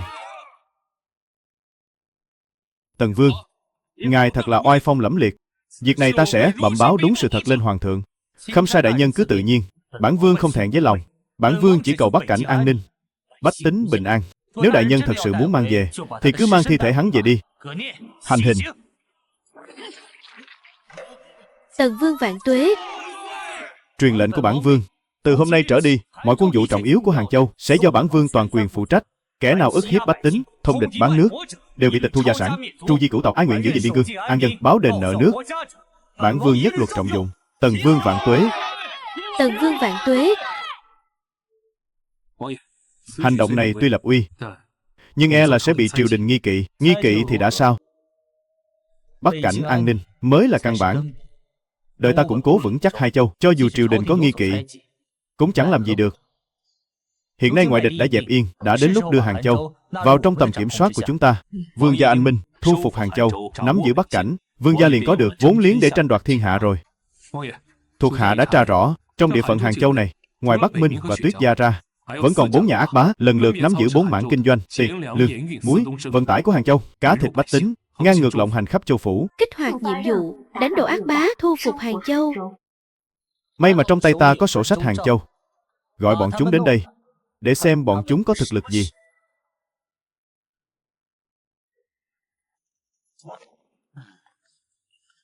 Bốn vị gia chủ, hôm nay triệu các ngươi đến đây là để chấn chỉnh dân sinh Hàng Châu.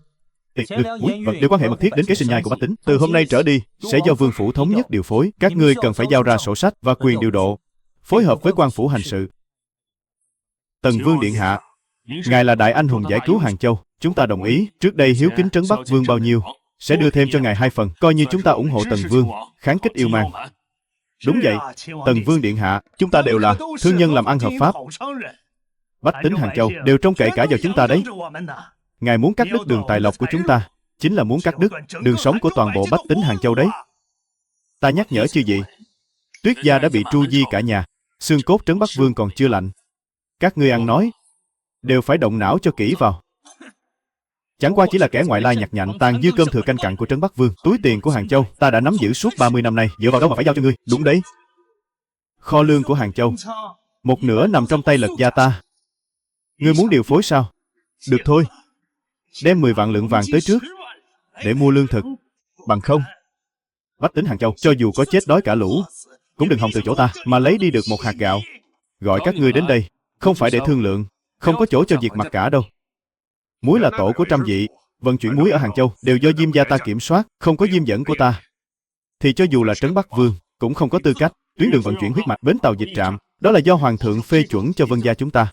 Tần Vương có lớn đến đâu, liệu có lớn hơn Hoàng thượng được không? Ồ, các ngươi dám ở trước mặt Tần Dương mà cuồng vọng như thế, thật sự không sợ vương pháp sao? Cuồng vọng ư? Chúng ta có vốn liếng để cuồng vọng. Tần Hằng, đừng nói là một Tần Vương như ngươi, cho dù Hoàng thượng có tới cũng phải nể mặt chúng ta 3 phần. Ngươi tự tin quá nhỉ? Không phải tự tin, mà là sự thật. Hàng Châu này mà rời khỏi 4 nhà chúng ta, thì nửa bước cũng khó đi. Được. Người đâu? Giam bọn họ vào thiên điện. Bản vương muốn xem thử 4 nhà bọn họ liệu có phải tình sâu nghĩa nặng như vàng đá hay không. Tiền Đông gia, những thứ này chính là dòng tiền ngươi 3 năm trước tiếp nhận bạc bẩn của Tuyết gia. Từng khoản một đều có ấn ký của Tuyết gia. Ngươi nếu làm theo lời Tần Vương, những món nợ này sẽ được xóa bỏ hoàn toàn. Nếu không tuân theo, ngày mai Cẩm Y vệ sẽ đưa những cuốn sổ sách này gửi về kinh thành.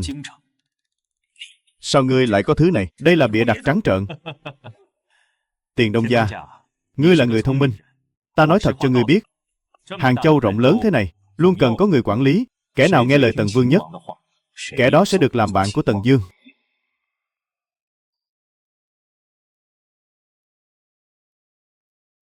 Bướm khôn bướm đậu lên đầu con chim. Đi, chúng ta đi gặp Lật Đông gia.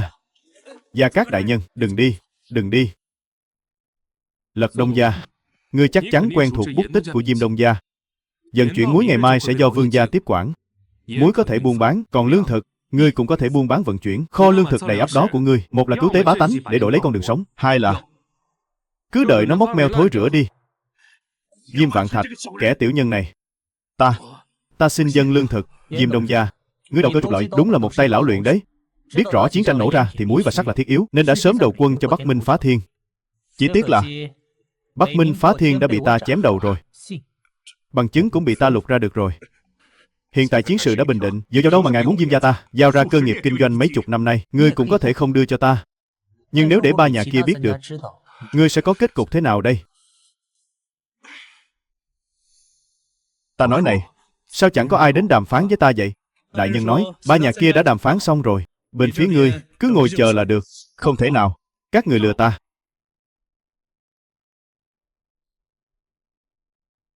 Đi thôi Vân lão gia, về đại đường nghe lệnh xử phạt đi. Ta đồng ý với Tần Vương. Thật ra, đêm qua đã có người dân thư đầu hàng rồi. Các vị, hà tất phải giả bộ làm gì? Là hắn đầu hàng trước. Rõ ràng là lão già Diêm Vạn Thạch này, hắn đã sớm theo phe Vương gia rồi. Nói láo, các người đều muốn bán chúng ta. Đủ rồi. Một là giao quyền, hai là giao mạng. Ta nguyện giao quyền. 4.000 nghề lớn ở Hàng Châu đều quy về vương phủ. Sau này nếu để ta thấy các ngươi ức hiếp bá tánh, giết không tha.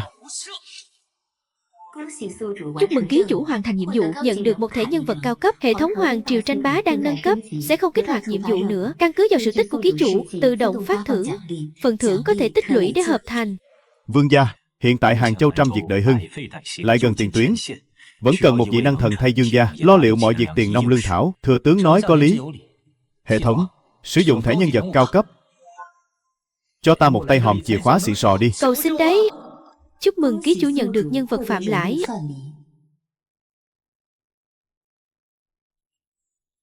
Thảo dân Phạm Lãi tham kiến Tần Vương điện hạ. Đào Chu công không cần đa lễ. Sau này nền kinh tế của Hàng Châu giao cho tiên sinh lo liệu cả đấy. Vương gia đã thu hồi quyền quản lý tiền lương và vận chuyển, có thể lập quan doanh tiền trang để thống nhất tiền tệ, đẩy mạnh chế độ quân điền để ổn định giá lương thực. Giấy phép buôn muối do vương phủ cấp. Trên đường trạm lập trạm dịch của quan phủ. Trong vòng 3 tháng, Thảo dân nhất định khiến Hàng Châu lương thực đầy đủ, tiền bạc lưu thông. Tài năng của tiên sinh giải quyết nỗi thống khổ của dân chúng Hàng Châu. Vậy thì nhờ cậy cả vào tiên sinh, quyết không làm nhục mệnh. Bệ hạ, thế lực của Tần Hằng tại Hàng Châu ngày càng lộng hành, không kiêng nể gì đem trấn Bắc quân, huyết hoàng vệ cùng nhân sĩ giang hồ quy về một mối, việc bố phòng, dùng binh đều do một tay hắn định đoạt, chưa từng tấu trình lên triều đình. Hắn đã nắm giữ 4.000 tiền, lương, muối, vận của Hàng Châu. Bá tánh chỉ biết có Tần Vương. Phụ hoàng, còn có chuyện nghiêm trọng hơn. Bằng chứng truyền về từ Hàng Châu cho thấy Tần Hằng tàn trữ riêng hàng triệu quân khí mà Trấn Bắc Vương để lại, còn lén lút qua lại với tướng lĩnh Liêu Châu. Trong thư tín lại có dòng chữ Bắc Cảnh phải thuộc về ta. Rõ ràng là muốn cát cứ xưng vương. Bệ hạ, Tần Hằng tay nắm trọng binh, chiếm cứ 2 châu Liêu Hàn, nếu còn dung túng, e rằng sẽ thành thế đuôi to khó vẫy. Lão Ngũ vừa đánh đuổi yêu mang, lập được đại công, sao dám lộng hành như vậy? Phụ hoàng, người xem. Tần Hằng ở Hàng Châu mở kho phát lương, giảm miễn thuế má, thu mua lòng người, thực chất là dọn đường tạo phản. Nếu đợi hắn lương thảo sung túc, dân tâm vững chắc, muốn trừ khử hắn sẽ khó như lên trời. Theo Nhi thần được biết, Tần Hằng lén lút chế tạo cờ rồng, thị vệ trong phủ đều mặc quân phục cấm quân. Đây rõ ràng là công khai tạo phản mà. Phụ hoàng nếu không xử trí hắn, Giang Sơn đại giận sắp đổi chủ rồi. Truyền chỉ. Khâm sai lập tức đến Hàng Châu lần nữa, cầm binh phù thu hồi toàn bộ binh quyền của Tần Hằng, áp giải hắn về kinh. Nếu có phản kháng, xử theo tội mưu nghịch, tru di đảng cánh. Thần tuân chỉ. Điện hạ. Dưới trướng Tần Hằng cao thủ như mây, Khâm sai chưa chắc đã khống chế được hắn. Có cần phái sát thủ ngầm chặn đường giết chết không? Không cần. Ý chỉ của phụ hoàng chính là thượng phương bảo kiếm. Nếu Tần Hằng kháng chỉ, chính là tạo phản. Phụ hoàng tự khắc sẽ phái đại quân tiêu diệt. Nếu Tần Hằng phụng chỉ về kinh, trong mắt phụ hoàng, công cao chấn chủ chính là tội chết. Thuộc hạ đã sắp xếp người tung tin đồn ở Hàng Châu, nói Tần Hằng muốn Dân Châu đầu hàng yêu mang. Đến lúc hắn về kinh, có 100 cái miệng cũng không cãi được. Tần Hằng, lần này xem ngươi chạy đằng trời. Điện hạ, tin khẩn 800 dặm từ kinh thành, 8 hoàng tử liên kết với binh bộ, ngự sử đại đàn hạt ngài, nói ngài kiêu binh tự trọng, ý đồ tạo phản. Hoàng thượng đã hạ chỉ, lệnh Khâm sai đến Hàng Châu, thu hồi binh quyền, áp giải ngài về kinh hỏi tội. Kẻ tiểu nhân vô sĩ, vương gia vì Bắc Cảnh mà vào sinh ra tử, hắn lại đâm sau lưng. Về kinh chắc chắn là đường chết. Tam hoàng tử nhất định sẽ mai phục giữa đường. Phụ hoàng chung quy vẫn là không tin tưởng ta. Hàng Châu vừa mới ổn định, yêu mang còn chưa diệt trừ, người lại chọn đúng lúc này mà qua cầu rút ván. Vương gia chớ hoảng. Mấu chốt để phá giải cục diện trước mắt nằm ở kế sách nuôi giặc tự trọng. Không cần đau thật thương thật, chỉ cần bày ra một mê trận để triều đình biết rằng Bắc Cảnh này không thể rời xa ngài. Ra lệnh cho Lã tướng quân dẫn theo tinh nhuệ tìm nhập vào hậu phương yêu mang. Tung tin giả rằng Tần Hằng đã phái 10 vạn đại quân tập kích đại doanh lương thảo của yêu mang. Tin giả này sẽ cắt đứt sự liên lạc, trao đổi tình báo của yêu mang với bên ngoài, khiến chúng lầm tưởng hậu phương đang nguy cấp. Chúng sẽ không dám tùy tiện xâm phạm phía nam, cũng không dám rút về phía bắc. Ta ra lệnh cho quân thủ thành toàn bộ tiến về trấn Bắc Quan, chỉ bày trận thế chứ không tấn công, tạo ra giả tượng đại chiến sắp nổ ra. Thứ ba, chúng ta tạm dừng việc vận chuyển về thần đô. Số lương thảo của Hàng Châu, cứ nói Hàng Châu bị yêu mang quấy nhiễu, lương thảo chỉ đủ cho quân coi giữ tự dùng, cắt đứt cái dũng khí muốn thay tướng của triều đình. Nếu yêu mang không mắc bẫy thì sao? Yêu mang vốn dĩ đã kiên kỵ Dương gia, lại thiếu nguồn tin tình báo, tin giả kết hợp với sự di chuyển bất thường của quân thủ thành, chúng nhất định sẽ tin là thật. Chỉ cần kiềm chế chúng một thời gian, triều đình chắc chắn sẽ biết Bắc Cảnh không thể thiếu vương gia. Đến lúc đó, chuyện tước đoạt binh quyền ấy mà tự nhiên sẽ chẳng đi đến đâu cả.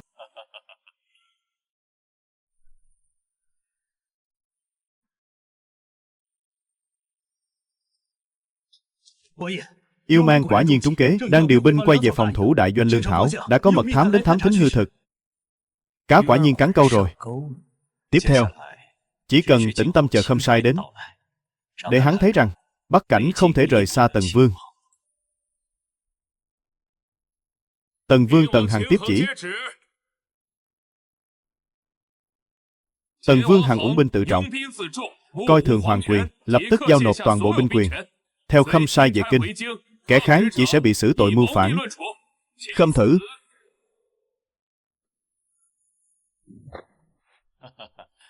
Khâm sai đại nhân đường xa tới đây, sao không nghỉ ngơi một chút, nghe qua cục diện Hàng Châu đã. Cục diện Tần Vương bản lĩnh lớn thật đấy, vừa đánh lui yêu mang, lại thu phục được Hàng Châu. Cái Bắc Cảnh này, e là không biết ở kinh thành vẫn còn có một vị hoàng thượng nhỉ. Đại nhân không ngại thì cứ nhìn xem, yêu mang đã điều 3 vạn quân chủ lực về phòng thủ, 7 vạn đại quân còn lại vẫn đang rình rập ở biên cảnh, có thể xuôi nam bất cứ lúc nào. Nếu lúc này thu binh quyền, quân tâm đại loạn, Hàng Châu tất bị phá. Đây chỉ là lời nói một phía của ngươi. Tần Hằng, Ngươi đừng hòng kéo dài thời gian nữa, mau chóng giao ra binh quyền. Hoàng ân hạo đàn, hoàng mệnh khó trái. Đã là phụ hoàng triệu ta về kinh, thì dù thế nào đi nữa, ta cũng nhất định phải về. Quân thủ biên cương bẩm báo, Yêu Mang đã phái quân tiên phong áp sát biên giới Hàng Châu 30 dặm. Khâm sai đại nhân nghe rõ rồi chứ? Nếu lúc này giao ra binh quyền, chính là đẩy hàng chục vạn bá tánh Hàng Châu cùng 30 vạn quân trấn thủ vào dưới lưỡi dao đồ tể của Yêu Mang. Đại nhân có gánh nổi tội danh này không? Chớ có ăn nói hàm hồ, hoàng mệnh tại đây, kẻ nào dám kháng chỉ bất tuân. Đại nhân hôm nay thu hồi binh quyền, ngày mai tin tức thành Hàng Châu thất thủ sẽ truyền đến kinh thành. Đến lúc đó bệ hạ trách tội xuống. Đại nhân cảm thấy Tam hoàng tử còn có thể xin tha cho ngài sao?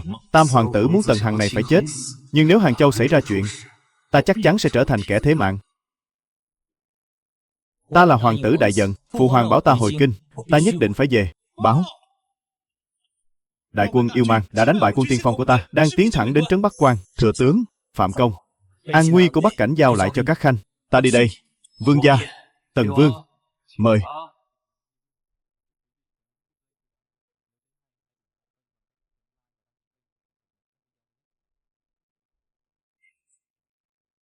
Tần Vương điện hạ, năm xưa Trấn Bắc Vương mặc kệ Yêu Mang đổ sát cả thành, là người đã cứu chúng ta. Giờ Yêu Mang lại tới nữa rồi, người mà đi thì Hàng Châu coi như xong. Bà con mau mau đứng dậy. Hoàng mệnh khó trái, triều đình nhất định sẽ phái danh thần lương tướng đến trấn thủ Bắc Cảnh. Yêu Mang đã đến dưới chân thành trấn Bắc Quan rồi. Tướng thủ thành cấp báo cầu viện. Yêu Mang sao lại đến nhanh như vậy? Khâm sai đại nhân, thật không dám giấu. Chiến thắng trước đây, toàn bộ đều nhờ Tần Vương đích thân vào trấn Bắc Quan chỉ huy. Nay không còn Tần Vương, trấn Bắc quân chẳng khác nào hổ mất nanh. Bớt nói mấy lời vô dụng đi, triều đình tự có an bài. Khâm sai đại nhân, chúng ta mau đi thôi, đừng để phụ hoàng đợi lâu. Hả? Đi đi đi. Chuyện này là sao? Sao tù và thủ thành lại vang lên rồi? Báo. Có đội quân Yêu Mang quy mô lớn đột nhiên xuất hiện bao vây thành Hàng Châu. Tướng thủ thành đang ra sức chống trả. Yêu Mang giết tới nơi rồi. Khâm sai đại nhân, chúng ta mau chạy thôi. Bây giờ xuất thành còn có một đường sống, đợi đại quân địch kéo đến thì e là không kịp nữa đâu. Ôi trời ơi, còn đi đâu được nữa mà đi. Mau đi đánh giặc đi chứ. Yêu Mang giết tới nơi rồi, ai mà chạy cho thoát. Nhưng mà hoàng mệnh cái gì chứ? Cái mạng nhỏ còn chẳng giữ nổi đây này. Mau đưa ta về phủ. Các ngươi mau đi đánh trận đi. Nhanh lên. Thẩm đại nhân, đồ đạc đã chuẩn bị xong chưa? Dương gia yên tâm, cá đã cắn câu.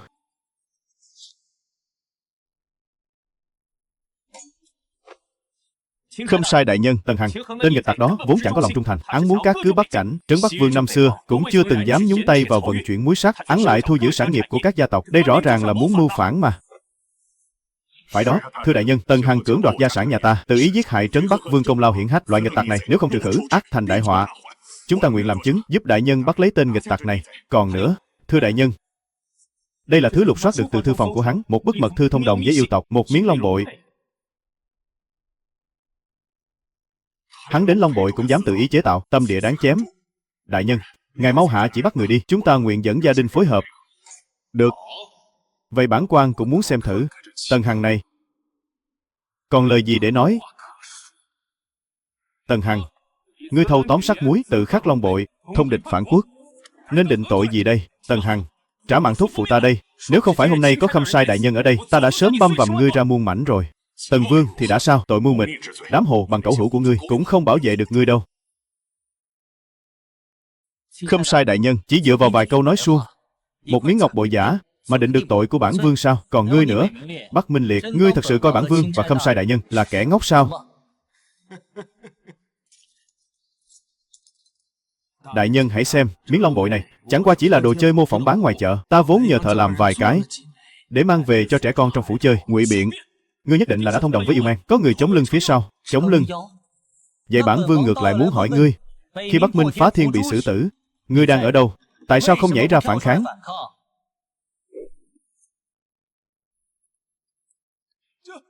Chuyện này là thế nào? Bởi vì ngươi đang ở Yêu Quốc, đang đưa tin cho Yêu Mang. Đây là giả mạo. Ngươi muốn vu oan giá họa cho ta. Vu oan.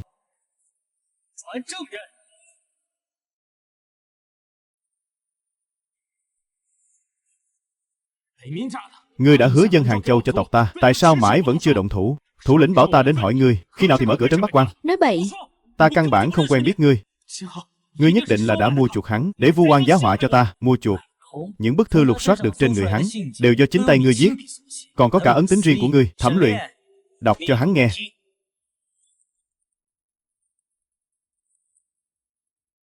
Kính gửi thủ lĩnh yêu mang. Thế lực Tần Hằng quá lớn, tạm thời không thể địch lại. Ta nguyện dân Hàng Châu giúp tộc ngươi tiến quân xuống phía Nam. Chỉ cầu sau khi xong việc được cắt đất xưng vương. Nét chữ này với mật thư tố cáo Tần Hằng thông địch mà ngươi đưa ta trước đó hoàn toàn trùng khớp. Hay cho Bắc Minh Liệt nhà ngươi, hóa ra ngươi mới chính là kẻ thông địch phản quốc. Đại nhân, là do ta bị Bắc Minh Liệt mê hoặc thôi, ta không hề thông địch. Đại nhân tha mạng. Mê hoặc sao? Nghiêm gia tàn trữ lén lút muối và sắt, lại từ chối phối hợp với vương phủ điều động, khiến cho hậu cần tiền tuyến bị thiếu hụt. Vốn dĩ đã là tội chết rồi. Gia Cát thừa tướng, xử lý theo luật đi. Bắc Minh Liệt thông địch phản quốc. Diêm Vạn Thạch đầu cơ tích trữ, tất cả chém đầu ngay lập tức, tịch thu toàn bộ gia sản để cứu tế cho bách tính.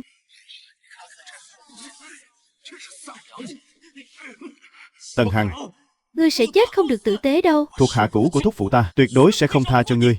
Dương gia tha mạng, ta không dám nữa đâu. Vương gia, tại đất Bắc Cảnh này, kẻ thông địch, kẻ hại dân,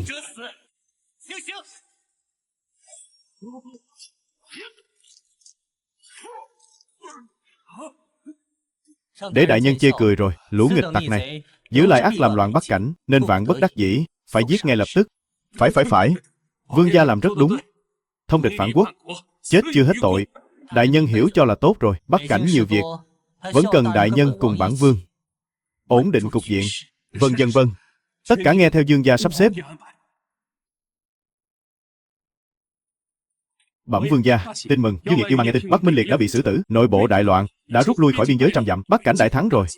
Tốt, truyền lệnh của bản vương, khao thưởng 3 quân, mở kho phát lương, cùng bách tính ăn mừng. Tần vương điện hạ, nay Bắc Cảnh đã yên ổn, bản quan cũng nên về kinh phục mệnh thôi. Đại nhân đi đường vất vả, bản vương đã viết xong tấu sớ, trình bày rõ cục diện Bắc Cảnh, nhất định sẽ tâu với bệ hạ, biểu dương công lao của đại nhân. Vừa đấm vừa xoa, lại còn chừa cho ta đường lui. Ngũ hoàng tử quả đúng là rồng phượng trong loài người. Vương gia thủ đoạn thật cao tay. Sau khi bản quan về kinh, nhất định sẽ tâu lên bệ hạ, bẩm báo đúng sự thật. Bắc Cảnh không thể thiếu vương gia được. Làm phiền đại nhân rồi. Cáo từ.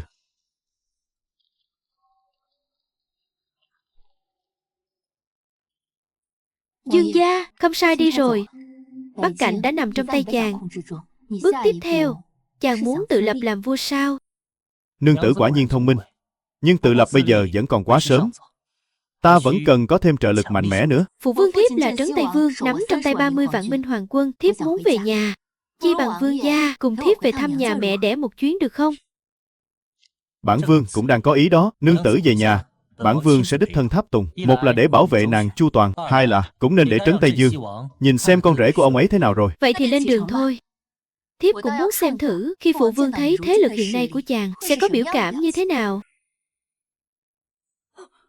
Nương tử, nàng sao vậy? Cố lên, ta đi tìm y quan ngay đây.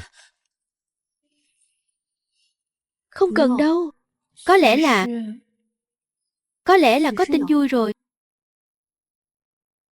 Nương tử, Thật sự có rồi sao? truyền lệnh của ta, tìm thị trấn gần đây nghỉ ngơi.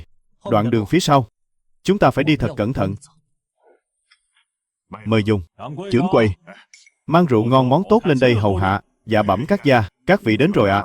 Tiểu nhân đi chuẩn bị ngay đây. Dạ ơi, ngài đừng lấy mà. Tiểu nhân chỉ dựa vào chút ngân lượng này để qua ngày thôi ạ.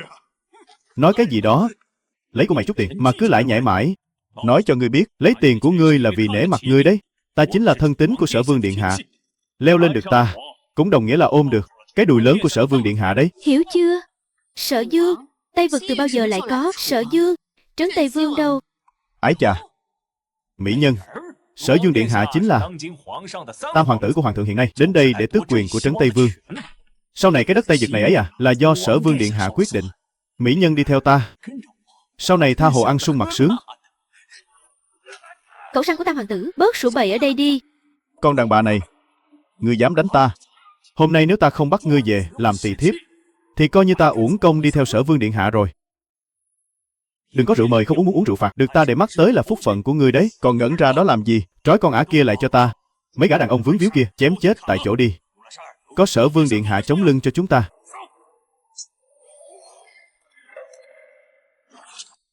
Dám động đến người của ta, chán sống rồi à? Ta chính là thống lĩnh thân vệ của Sở Vương điện hạ. Ngài ấy sắp tiếp quản Tây Vực rồi. Đám giết ta chắc chắn sẽ khiến ngươi xương cốt thành tro. Chẳng qua chỉ là một con cẩu săn của Tam hoàng tử mà thôi, mà cũng dám càn rỡ trước mặt bản vương sao? Láo xược, ngươi cướp bóc chưởng quầy, trêu ghẹo vương phi của bản vương. Chỉ riêng 2 tội này cũng đủ cho ngươi chết 10 lần rồi. Thả ta ra. Sở Vương điện hạ sẽ không tha cho các ngươi đâu. Tam hoàng tử dung túng các ngươi ức hiếp bá tánh, làm điều ác, chuyện xấu gì cũng làm. Món nợ này ta sẽ tìm hắn tính sổ. Bây giờ ngươi xuống suối vàng trước thay hắn đi.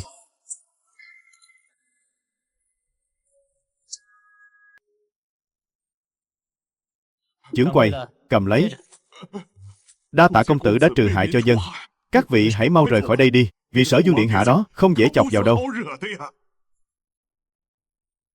Thu dọn một chút, lập tức đến Trấn Tây Vương phủ. Món nợ của Tam hoàng tử cũng đến lúc tới cửa tìm hắn tính toán rồi. Trấn Tây Vương phủ.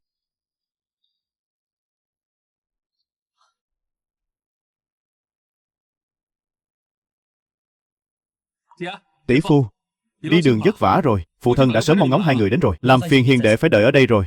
Chúng ta lần này đến đây, một là để thăm nhạc phụ, 2 là có chuyện muốn thương lượng với người. Tỷ phu, có chuyện gì vào trong rồi nói. Phụ thân đã pha trà sẵn trong thư phòng, chỉ đợi 2 người thôi.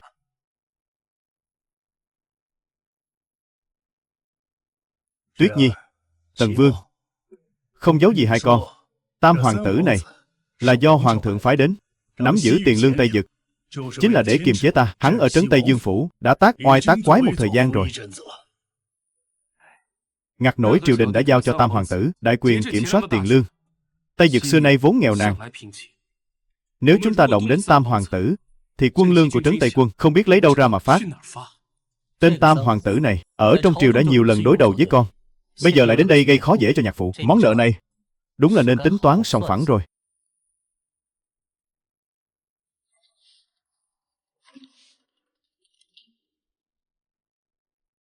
Con hiện giờ đã là lục địa thần tiên cảnh, có biết đâu là mấu chốt duy nhất để thăng cấp lên bất hủ cảnh không?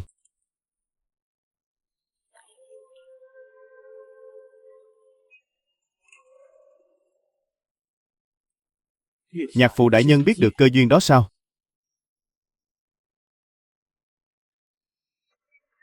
Tại trung tâm Tây Dực, trong vài năm tới sẽ xuất hiện thế giới bản nguyên.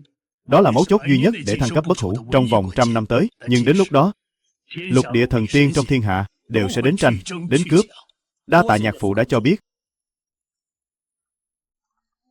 Tuyết Nhi, Anh Nhi, hai con cứ lui xuống dùng trà trước đi. Vâng. Nhạc phụ đại nhân, con lần này đến đây là muốn kết đồng minh với nhạc phụ đại nhân. Nếu Trấn Tây quân cần lương thảo, con có thể vận chuyển từ thương đạo Liêu Châu tới. Phạm Lãi rất giỏi quản lý tài chính, có thể giúp vương phủ khơi thông thương đạo Tây Vực, trao đổi hàng hóa. Ngoài ra, chúng ta phải điều tra động tĩnh của Tam hoàng tử. Hắn tư túi quân lương, tham ô tiền bạc của thương hộ. Mấy thứ này đều phải nắm chắc bằng chứng. Nhưng quan trọng nhất là Tuyết Nhi đã mang thai rồi. Ngươi nhất định phải bảo vệ con bé chu toàn. Nếu ngươi dám bắt nạt nó, 30 vạn quân minh hoàng của ta sẽ là người đầu tiên không tha cho ngươi. Nhạc phụ yên tâm, Minh Tuyết là thê tử của con nhất định sẽ bảo vệ mẹ con nàng chu toàn. Điện hạ, thuế này đã tăng từ 1 thành lên 3 thành rồi. Kẻ hèn này thực sự nộp không nổi à? Nộp không nổi. Ở Tây Dực này, ta nói bao nhiêu là bấy nhiêu. Còn dám lải nhải nữa là ta tịch biên gia sản đấy. Thảo dân không dám. Điện hạ, lương thảo tháng này của Trấn Tây quân vẫn chưa phát. Các huynh đệ sắp không trụ nổi rồi. Láo xược. Trấn Tây quân là lính của triều đình. Bản vương muốn cho bao nhiêu thì cho bấy nhiêu. Thiên Chiến muốn tạo phản chắc, nói với Thiên Chiến, muốn có lương thảo thì bảo hắn tự mình đến đây nói chuyện với Sở Vương ta đây. Điện hạ, tại đại điện Sở Vương cung, đây là tiền hiếu kính của các thương hộ. Còn cả lương thảo của Trấn Tây quân, 7 thành đã bị cắt xén, tổng cộng 9.000 lượng, làm tốt lắm. Thiên Chiến thì đã sao? Không có lương hướng. Bọn chúng chỉ là lũ sói đói thôi. Điện hạ, có sứ giả Tây Dực cầu kiến, nói là có đại sự cần thương nghị, cho vào. Bản vương muốn xem thử võ quốc này có bao nhiêu vàng.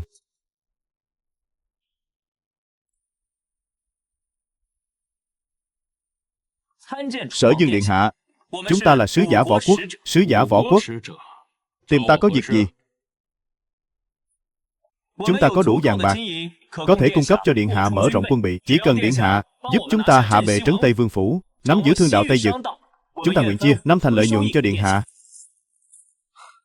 Hạ bệ thiên chiến, hắn có 30 vạn đại quân đấy.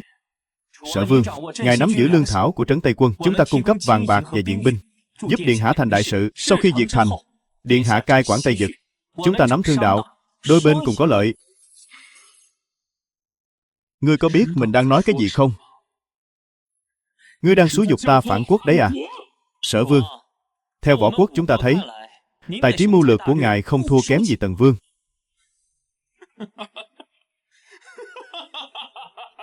Câu này bản vương thích nghe đấy. Bản vương đồng ý hợp tác với các ngươi, nhưng mà phải thêm tiền. Điện hạ thật sảng khoái. Chúng ta sẽ gửi lương thảo và vũ khí đến trước, giao dịch tại Sơn Cốc ngoài thành. Đến lúc đó sẽ phái sứ giả liên lạc, giúp điện hạ kiểm soát Tây Dực. Được. Đợi bản vương thành đại sự, sẽ cùng võ quốc các ngươi thông thương mãi mãi.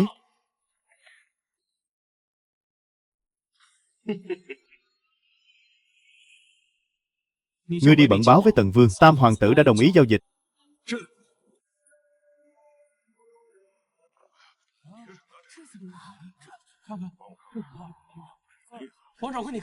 Sở Vương muốn cấu kết với võ quốc, hèn gì thuế quan lại thu cao đến thế.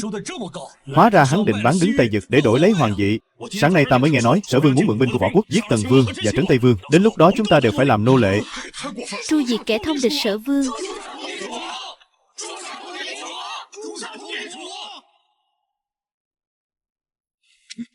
Tam hoàng tử, hắn to gan thật đấy.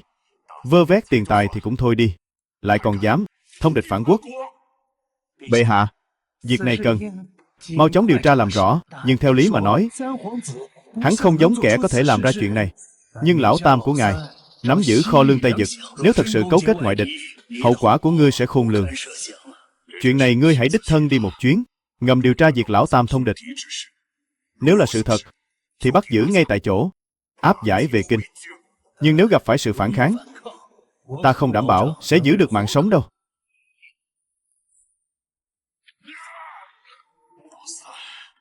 Lão Ngũ,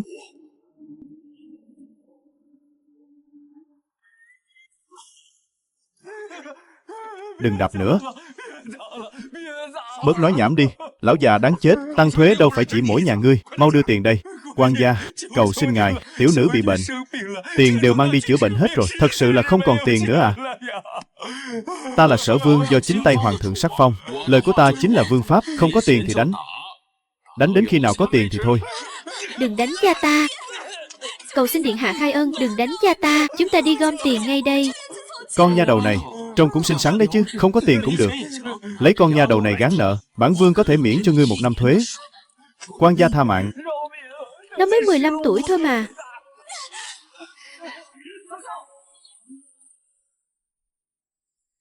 Tần Hằng, ta cứ tưởng là ai cơ chứ. Đây là địa bàn của ta. Kẻ bị lưu đày như ngươi cũng dám xen vào chuyện của bản vương sao? Mau cút về phương Bắc của ngươi đi. Cưỡng chế thu thuế nặng, cưỡng đoạt dân nữ, đây chính là phương pháp mà ngươi nói sao? Thuế nặng? Chẳng phải do Bắc Cảnh ngươi ủng binh tự trọng sao? Ta là vì triều đình mà thu gom lương thảo, dùng để tiêu diệt tên nghịch tặc nhà ngươi. Khi ta rời kinh, Khâm Sai đã đi thu hồi binh quyền của ngươi rồi. Ngươi sợ là trốn đến nhà nhạc phụ để lánh nạn chứ gì.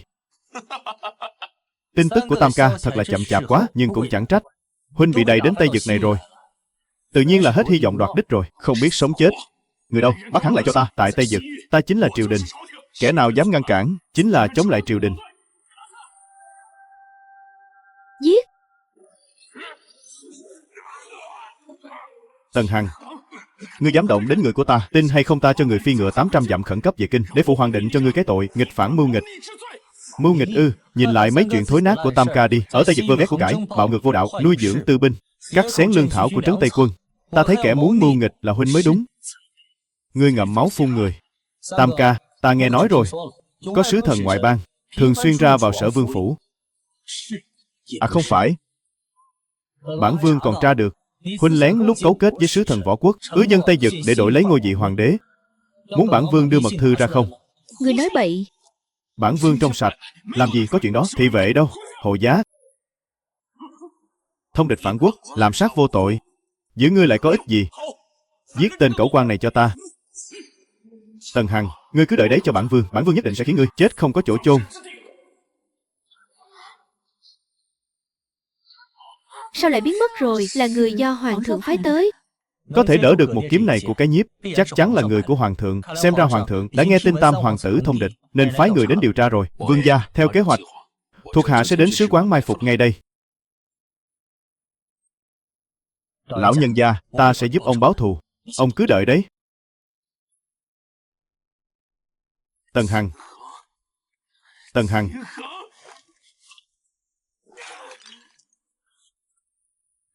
Sứ thần Võ Quốc đến. Sở Dương điện hạ, lương thảo binh khí đã chuẩn bị xong. Khi nào động thủ, càng nhanh càng tốt. Tần Vương cũng đang ở Tây Vực. Ta muốn các ngươi thuận tay trừ khử Tần Vương luôn. Tần Hằng, cái tên phế vật đó, dám công khai sỉ nhục bản vương.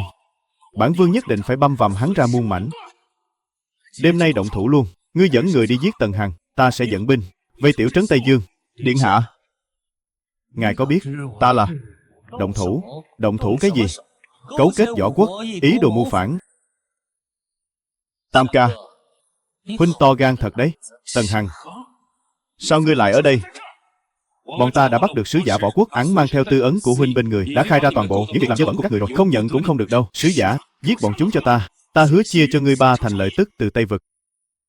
Còn ngẩn ra đó làm gì? Mau động thủ đi. Hắn sẽ không giúp huynh đâu. Người đâu? Giết hết bọn chúng cho ta. Giết một tên thưởng 100 lượng vàng.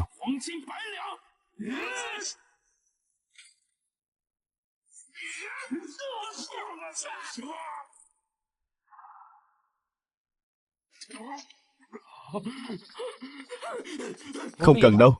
Hắn không chạy được xa đâu. Kịch hay còn ở phía sau. Sứ quán Võ Quốc, mau điều binh hộ giá. Ta là Sở Vương. Tây Vực thuộc về ngươi. Tần Hằng sắp giết tới rồi. Ngươi không thể thấy chết mà không cứu. Ngài đang nói gì vậy? Nước ta chưa từng có giao ước với ngài, càng không dám cấu kết với hoàng tử đại giận mưu phản. Giả ngốc sao? Trước đó đến phủ của ta. Sứ giả Võ Quốc đâu? Chúng ta đã ký minh ước mà. Xem ra hình như là quyền quý đảng tranh. Sở Vương này là hoàng tử, thế lực rất lớn. Ta nhớ ra rồi, là bạn của chúng ta. Sở Dương điện hạ, ngài yên tâm, Võ Quốc chúng ta chắc chắn đứng về phía ngài. Chính là bọn chúng. Sứ giả, bọn chúng muốn hại ta. Giết hết bọn chúng đi. Tần Hằng, cho ngươi mở mang tầm mắt. Ta cũng là người có quan hệ đấy. Đấu với ta sao? Ngươi còn non lắm. Sứ giả Võ Ấn, ta là Tần Vương của đại giận. Sở Vương thông địch bán nước, có ý đồ mưu phản. Bản vương hôm nay đến để dọn dẹp môn hộ, không liên quan đến quý quốc. Trốn cái gì? Nếu không cứu ta, đợi ta trở về kinh thành, nhất định sẽ xin phụ hoàng phái 100 vạn đại quân sang phản Võ Quốc các ngươi. 2 vị dương gia tha mạng. Chuyện vừa rồi ta hoàn toàn không biết. Nước ta chỉ là nước nhỏ, tuyệt đối không dám đối đầu với đại giận, càng không dám tham gia mưu phản. Tần Hằng, ta cũng là hoàng tử đại giận. Ngươi không có tư cách động đến ta. Kẻ mưu phản, bất kể thân phận cao thấp, đều có thể giết, thẩm luyện.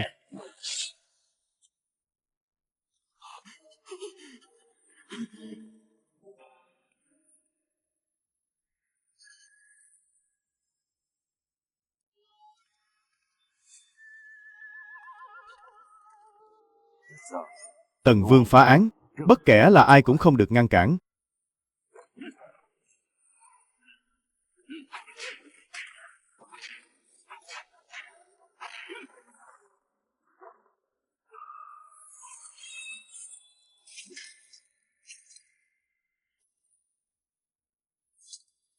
Tiêu diệt thành công tam hoàng tử. Phần thưởng, một thẻ quân đội cao cấp. Việc này có liên quan đến quý quốc hay không? Bản vương tự sẽ điều tra. Có điều, ngươi phải quản lý tốt thuộc hạ của mình, không được can thiệp vào nội chính đại giận. Vân vân vân. Tần Vương minh xét.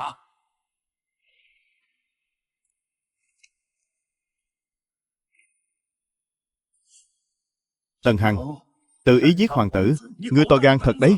Ngươi có biết tội ngươi không thể dung thứ, là người của hoàng thượng, đến điều tra tam hoàng tử sao? Ta thay người chém tên nghịch tặc thông địch bán nước này thì có tội gì? Khẩu khí lớn đấy. Ngươi có biết ta là ai không? Bán bộ bất hủ. Ta cũng vậy. Không ngờ dưới trướng Tần Vương lại có cao thủ như vậy.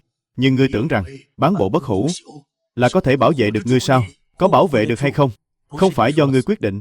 Tam hoàng tử thông địch bán nước, chứng cứ rành rành, chết chưa hết tội. Cho dù phụ hoàng có biết chuyện, ngươi cũng chẳng thể giết được ta. Uy nghiêm của hoàng thượng nhà ngươi không thể mạo phạm. Cứ đợi hứng chịu cơn thịnh nộ, lôi đình của hoàng thất đi. Vương gia, có cần bám theo hắn không? Không cần đâu. Bán bộ bất hủ cũng đuổi không kịp đâu. Cứ để hắn đi. Liên thủ với Trấn Tây Vương mới là chính sự. Tam hoàng tử đã chết. Ta và con kết minh, Bắc cảnh và Tây cảnh nối liền một dải, đủ sức đối kháng với triều đình. Nhưng con phải hiểu rõ, hai châu Liêu Hàn vốn nghèo nàn khắc nghiệt, một nửa lương thảo của Trấn Tây quân đều dựa vào nguồn cung từ Trung Nguyên. Nếu triều đình cắt đứt đường tiếp tế, chúng ta sớm muộn cũng miệng ăn núi lở. Nhạc phụ nói rất đúng, cho nên chúng ta cần một vùng đất để xoay chuyển chiến lược. Mảnh đất màu mỡ Tây Dực bên ngoài liên kết chư quốc, nếu chiếm được tuyến đường giao thương huyết mạch, không chỉ chẳng lo thiếu lương thảo mà còn có thể tích lũy tài phú, chiêu binh mãi mã. Thứ con muốn không chỉ là tự bảo vệ mình đâu nhỉ. Nhạc phụ nắm trong tay 30 vạn Minh Hoàng quân, còn con thống lĩnh tinh binh hai châu Liêu Hàn. Nếu đã thông được thương đạo Tây Dực, ngoài liên chư quốc, trong trừ gian thần, thiên hạ đại giận này chưa chắc là không thể đổi chủ. Tốt. Võ quốc 5 lần 7 lượt vuốt râu hùng trấn Tây quân ta đã sớm muốn tìm cớ diệt bọn chúng rồi. Tam hoàng tử thông đồng với võ quốc chính là cái cớ hoàn hảo nhất. Minh Hoàng quân đã chỉnh đốn xong xuôi, sẵn sàng xuất chiến bất cứ lúc nào. Nhưng Tây vực chư quốc san sát, võ quốc lại dựa lưng vào Đại Càn Vương triều, căn cơ không hề cạn, làm sao để thu phục? Không vội. Tiên lễ hậu binh, đại quốc xuất binh cũng cần danh chính ngôn thuận. Nếu có thể khiến võ quốc ngoan ngoãn dân thành trì, đó mới là thượng sách.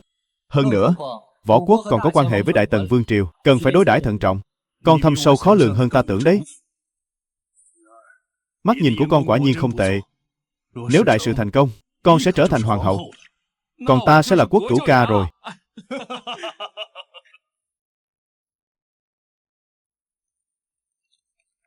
Tần Vương, Trấn Tây Vương, gọi ta đến đây có việc gì quan trọng? Bản vương đã điều tra rõ, chuyện của Tam hoàng tử là do hắn, không liên quan đến nước ta.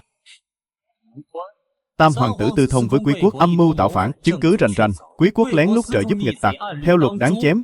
Có điều, bản vương nể tình ban giao hai nước, sẽ cho các ngươi một con đường sống. Tần Vương muốn thế nào? Các ngươi cắt nhường 10 thành Tây vực, nhường thêm 2 cửa khẩu giao thương, làm căn cứ chiến lược Tây Bắc cho đại giận ta. Từ nay về sau, võ quốc phải xưng thần nạp cống cho đại giận ta, thông thương miễn thuế. Hoàng đường, võ quốc ta là nước chư hầu của Đại Càn Vương triều, binh hùng tướng mạnh. Còn đại giận các ngươi thì suy yếu kiệt quệ, hoàng tử nội đấu, còn muốn chèn ép ta sao? Nếu thực sự phải binh đao tương kiến, ta cũng chẳng sợ ngươi đâu. Xem ra là không muốn đàm phán nữa rồi. Đàm phán? Có bản lĩnh thì khai chiến đi. Ta ngược lại muốn xem thử binh mã nơi biên viễn hẻo lánh của các ngươi liệu có cản nổi 100 vạn đại quân của Đại Càn Vương triều hay không. Được. Cho ngươi thời hạn 3 ngày.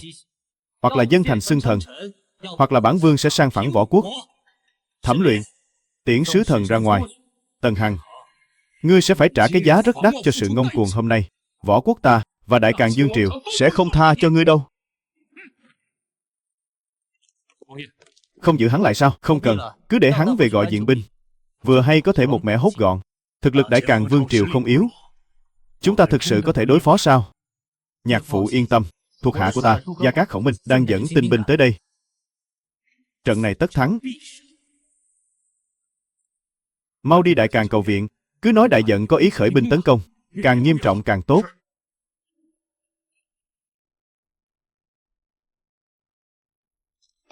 Thuộc hạ cùng Lã tướng quân đã tới, xin nghe lệnh điều động. Định Châu Lan Kỵ đã đến nơi, sẵn sàng tham chiến bất cứ lúc nào. Thừa tướng, Phụng Tiên, đến đúng lúc lắm. Võ quốc ỷ vào Đại Càn Vương triều, kiên quyết không dân thành. 3 ngày sau, ắt sẽ có đại chiến. Quân Đại Càn tuy đông, nhưng đường xa mệt mỏi, lại không có tướng tài. Dưới trướng vương gia cao thủ như mây, chỉ cần dĩ dật đại lao, nhất định phá được địch. Minh Hoàng quân đã trấn giữ các ngã đường quan trọng, vậy thì cứ đợi quân địch tự chui đầu vào rọ. Vậy, chuyện chiến sự phải làm phiền nhạc phụ và thừa tướng nhọc lòng rồi. Bệ hạ, Tam hoàng tử thông đồng với võ quốc là sự thật, đã bị Tần Hằng chém đầu. Tần Hằng đang lấy cớ thông địch bán nước, bức ép võ quốc, cắt nhường người thành Tây Dực. Hai bên đang dương cung bạc kiếm. Võ quốc đã cầu viện Đại Càn Vương triều. Hay lắm, khá cho một Tần vương. Hắn thật biết mượn gió bẻ măng. Bệ hạ, Đại Càn Vương triều binh hùng tướng mạnh. Tần Hằng và Trấn Tây Vương dù có liên thủ, e rằng cũng khó lòng chống đỡ. Dù sao Tần Hằng cũng mang dòng máu hoàng thất, nếu bị ngoại tộc ức hiếp, e là tổn hại đến thể diện đại giận. Có nên phái binh đi chi viện không? chi viện. Tần Hằng hắn ủng binh tự trọng, đã tâm rõ rành rành, sớm đã bất trung bất hiếu rồi. Để hắn và Đại Càn đánh nhau đến lưỡng bại câu thương. Vừa hay, thay trẫm giải quyết được mối họa trong lòng. Tần Hằng nếu thắng, thực lực tất nhiên hao tổn. Nếu bại, Tây vực đổi chủ, hắn cũng không còn sức đối đầu với triều đình nữa. Lập tức soạn chỉ, lệnh cho các châu phủ Tây vực tạm dừng việc vận chuyển lương thảo cho Tần Hằng, cùng quân giới cho Trấn Tây quân. Nếu Trấn Tây Vương cầu viện, cứ nói biên quan bất ổn, cần giữ lại để tự bảo vệ, kéo dài thêm ít ngày. Lão nô tuân chỉ. Có điều, bách tính Tây Bắc e là sẽ chịu cảnh binh đao. Từ cổ chí kim, kẻ làm việc lớn không câu nệ tiểu tiết. Chỉ cần có thể củng cố hoàng quyền, chút hy sinh ấy có xá gì.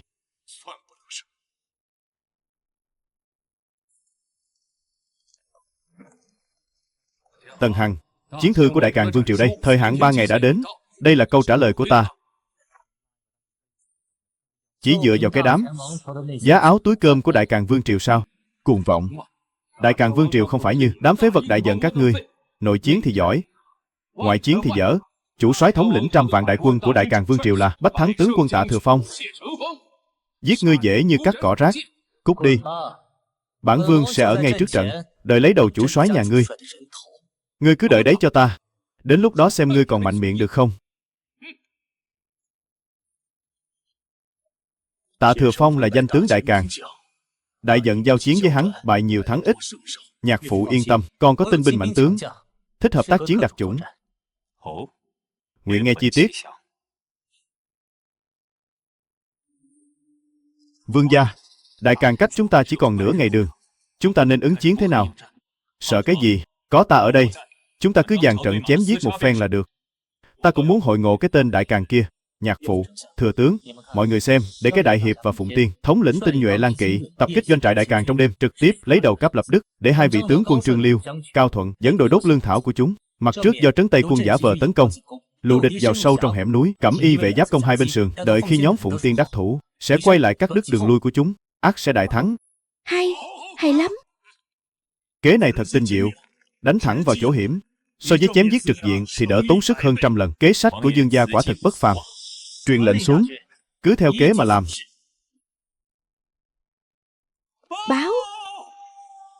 Vương gia, Lã tướng quân và cái Nhiếp đại hiệp và kích doanh trại địch đã chém chết chủ soái Đại Càn là Tạ Thừa Phong. Trương tướng quân đã thiêu rụi trăm vạn thạch lương thảo. Quân Đại Càn như rắn mất đầu, bị kẹp đánh trong hẻm núi, đã tan tác không còn ra hình thù gì. Làm đẹp lắm. Tạ Thừa Phong vừa chết, quân Đại Càn quả nhiên yếu nhớt, không chịu nổi một đòn. Yên tế, làm tốt lắm. Truyền lệnh cho người mang thi thể Tạ Thừa Phong về. Đợi trời sáng, chúng ta đi gặp người của võ quốc một chút. Cái gã sứ thần cứng đầu đó. Ô kìa Tần Vương, sao thế? Đến cầu xin tha mạng à? Chỉ cần ngươi quỳ xuống cho ta, đập đầu 3 cái thật kêu, ta sẽ sang bên Đại Càn, nói đỡ cho các ngươi vài câu. Đợi khi phá thành xong sẽ không giết các ngươi. Vương gia, Thẩm luyện mang theo thi thể chủ soái Đại Càn là Tạ Thừa Phong trở về, mời vương gia xem qua. Võ đại sứ, ngươi có nhận ra người này là ai không? Tần Vương, võ quốc ta nguyện đầu hàng, nguyện cắt nhường 10 thành Tây Vực, lại xưng thần nộp cống cho các ngài. Giờ mới biết sợ sao? Lúc trước thì làm cái gì? Là tiểu nhân có mắt như mù, đã mạo phạm vương gia. Võ quốc chúng ta không bao giờ dám đối đầu với vương gia nữa.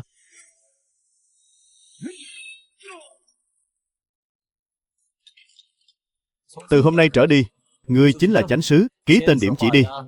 Lập tức bàn giao thành trì và quyền thông thương. Nếu có chậm trễ, vâng, hạ sứ sẽ sắp xếp ngay.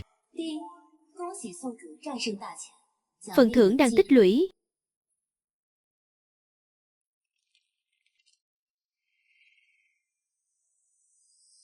Thưa bà con cô bác, đại giận chúng ta mấy chục năm qua chịu sự quấy nhiễu của các nước ngoại bang, nay đã đoạt lại thành trì cho đại giận, khai thông thương mại. Tốt quá rồi. Từ lúc ta sinh ra đến giờ ấy đại giận toàn bị đánh thôi. Lần này đúng là nở mày nở mặt rồi. Vương đúng là giỏi thật. Ngày ấy vừa đến là chúng ta thắng trận ngay. Giỏi hơn cái tên Sở Vương kia nhiều. Sở Vương cái cóc khô gì. Hắn căn bản chỉ là con cưng do tên cẩu hoàng đế phái đến làm màu thôi. Ta thấy cái thiên hạ này chi bằng để Tần Vương lấy luôn cho rồi. Tần Hằng quả nhiên đã thắng Đại Càn, lấy được Tây Vực, khống chế Tây Bắc. Hắn thế này là muốn tự lập làm vua rồi. Tần Hằng hiện nay nắm giữ Tây Bắc, 10 thành ngoại vực, trấn Tây quân và trấn Bắc quân lại trung thành tuyệt đối. Thế lực đã quá lớn khó mà kiểm soát, nếu không sớm trừ khử, ác thành họa lớn trong tâm phúc. Truyền chỉ, cắt đứt mọi nguồn cung ứng cho Tây Bắc, lương thảo, muối sắt, vải vóc, nhất khái không được phép vận chuyển vào. Các nơi dốc toàn lực điều động đại quân. Do đại tướng quân Lý Sùng đích thân thống soái, tiến về Tây Bắc, thảo phạt Tần Hằng và Thiên Chiến. Bệ hạ, điều động đại quân là tổn hại quốc bản. Hơn nữa Tần Hằng vừa mới đẩy lùi ngoại địch, thảo phạt vào lúc này, là sẽ mất lòng dân. Lòng dân ư? Ngôi vị hoàng đế còn chẳng giữ nổi, thì giữ lòng dân có tác dụng gì? Hắn, Tần Hằng, bất trung bất hiếu, Giữ lại ắt sinh tai họa. lập tức truyền chỉ, không được chậm trễ. Lão nô tuân chỉ. Tần Hằng, ngươi tưởng rằng chiếm được Tây Vực là có thể kháng cự lại trẫm sao? Cứ đợi đấy, gừng càng già càng cay. Hoàng thượng giá lâm. Bệ hạ, người đã lâu không tới rồi, hôm nay sao lại? Lưu Dung, nàng sinh được một đứa con trai tốt đấy. Bệ hạ tha cho thần thiếp. Cứu mạng.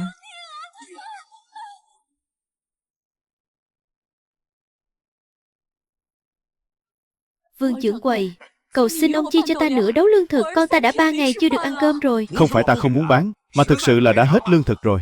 Ngươi muốn, người khác cũng muốn. Ta là người làm ăn buôn bán, kẻ trả giá cao mới có được. Vương gia, kho lương của trấn Tây quân chỉ còn đủ khẩu phần trong nửa tháng. Từ hôm qua, binh sĩ đã bị cắt giảm một nửa lương thực, chiến mã của kỵ binh cũng đã bắt đầu phải ăn cỏ khô. Các châu phủ đều hồi âm, nói là phụng thánh chỉ của bệ hạ, một đấu lương, một hạt muối cũng không được phép vận chuyển vào Tây Vực. Lúc này lòng người đang hoang mang lo sợ. Hoàng thượng làm vậy là muốn rút củi dưới đáy nồi. 6 nước Tây Vực thịnh sản lúa mì và kê. Chúng ta sẽ mua lương thực từ họ. Thẩm đại nhân, phái cẩm y vệ kiểm soát toàn bộ các cửa tiệm lương thực trong thành. Giá lương thực khống chế ở mức 300 văn một đấu, mua bán dựa trên số lượng nhân khẩu, nghiêm cấm đầu cơ tích trữ, kẻ vi phạm sẽ bị tịch thu gia sản, xung công quỹ. Ngoài ra, phái 6 đội nhân mã chia nhau đi tới 6 nước Tây Vực, thu mua với giá gấp 3 lần thị trường. Ứa cho bọn họ quyền thông thương miễn thuế trong 3 năm, bắt buộc trong vòng 3 ngày phải cho ta câu trả lời. Lũ gian thương này kiếm chác trên quốc nạn, tại sao không giống như lúc trước ở Bắc Cảnh, giết sạch bọn chúng? Bắc Cảnh lương thảo sung túc, đối với kẻ lũng đoạn, tự nhiên phải giết, nhưng hiện tại lương thực khan hiếm, người người cảm thấy bất an, lương thực tăng giá cũng là tình hữu khả nguyên. Giờ phút này mà đại khai sát giới, là sẽ mất lòng dân.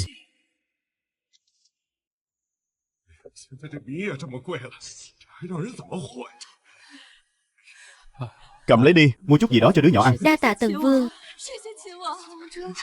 Con ta có cơm ăn rồi. Mọi người cứ yên tâm, bản vương nhất định sẽ giải quyết nạn khan hiếm lương thực này, sẽ không để bất cứ ai phải chết đói. Sứ giả Võ Quốc đã tuyên bố tại vương đình của 6 nước Tây Vực, nói rằng kẻ nào dám bán lương thực cho ngài chính là thông địch, sẽ khiến đại càng thiêu rụi kho lương của bọn họ. Bọn họ chỉ đành phải từ chối. Sau lưng Võ Quốc có đại càng chống lưng, 6 nước đều kiên kỵ, ai là khó mà có được thu hoạch gì. Đội vận lương của Phạm Lãi đại nhân xuất phát từ Liêu Châu, nhanh nhất cũng phải 1 tháng mới tới nơi. Sự thiếu hụt trong nửa tháng này thật khó mà bù đắp nổi. 6 nước không được, thì tìm các bộ lạc ở Tây Vực. 36 bộ lạc Tây Vực đa phần đều nằm ở những sơn cốc hẻo lánh, không chịu sự quản lý của 6 nước, hơn nữa lại có thù cũ với Võ Quốc. Có lẽ đây là một cơ hội, ta sẽ phái người liên hệ với các bộ lạc ngay. Chỉ là lương thực của các bộ lạc nằm rải rác, chưa chắc đã gom đủ quân lương cho 10 vạn đại quân. Có bao nhiêu gom bấy nhiêu, giải quyết cái khó trước mắt đã. Ngoài ra ta sẽ đi điều tra kỹ các thương buôn lương thực Tây Vực, chắc chắn có kẻ đang đầu cơ tích trữ, ép bọn chúng phải nhả ra. Nhạc phụ, thừa tướng, ta có một kế có thể giải quyết khốn cảnh này. Lương thực tuy ít, nhưng có thể biến vạn thạch lương, từ hư không biến thành 10 vạn thạch. Ý người là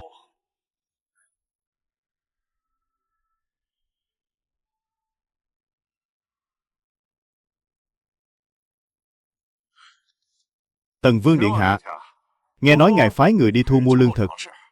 Tiếc thật đấy, 6 nước chúng ta không ai dám bán đâu. Suy cho cùng, ai lại muốn đắc tội với Đại Càn Vương Triều chứ? Võ Tường, Võ Quốc đã xưng thần với đại giận. Ngươi dám phá hoại minh ước, ngăn cản thông thương, quên mất cái ghế chánh sứ của ngươi là do đâu mà có rồi sao? Minh ước, đó là nể mặt đại giận Vương Triều các người thôi. Nay nghe nói Tây Vực này đã bị hoàng thượng của các người cắt lương thực, một đứa trẻ không có mẹ lo, còn bằng minh ước nổi gì? Ngươi đại diện được cho 6 nước sao? Ngươi có biết phá hoại minh ước, yếp đáp chư hầu sẽ có kết cục thế nào không? Nhìn lại tình cảnh của bản thân trước đi. Không quá 10 ngày, Tây Vực này đắc sẽ xảy ra binh biến.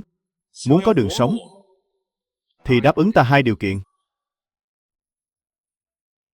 Ngươi còn dám ra điều kiện.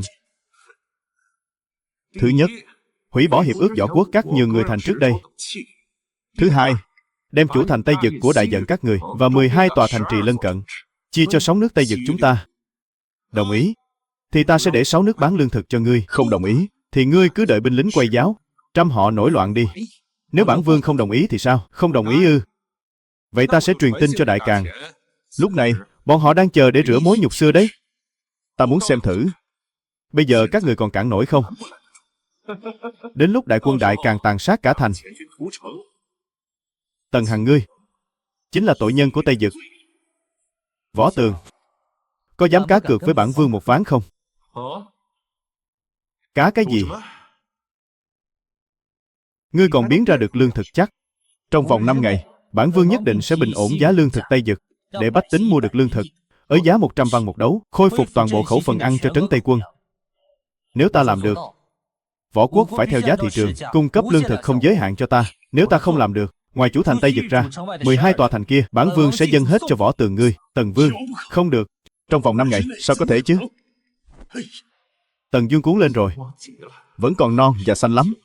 5 ngày, bản xứ sẽ cá cược với ngươi. Ta ngược lại muốn xem thử, ngươi làm sao biến ra được lương thực. Thẩm luyện, lấy giấy cam kết ra, lập giấy làm bằng chứng.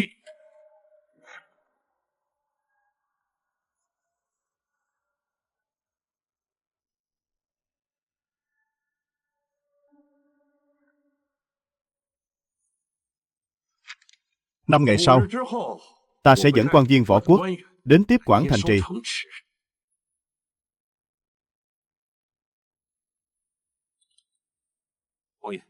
Thuộc hạ đã tra rõ, xung quanh chủ thành Tây Dực có 20 thương gia đang đầu cơ tích trữ lương thực, trong đó 8 nhà là tai mắt ngầm của võ quốc. Võ Tường muốn đợi nạn đói trầm trọng hơn, ôi mới bán tháo với giá cắt cổ. Ta đã liên hệ với 10 bộ tộc Tây Vực, họ nguyện ý bỏ ra 3 vạn đấu lương thực để đổi lấy sắt và muối của chúng ta. Tốt. Đêm nay cứ hành động theo kế hoạch. Chúng ta không những phải thắng, mà còn phải khiến võ quốc trả giá đắt.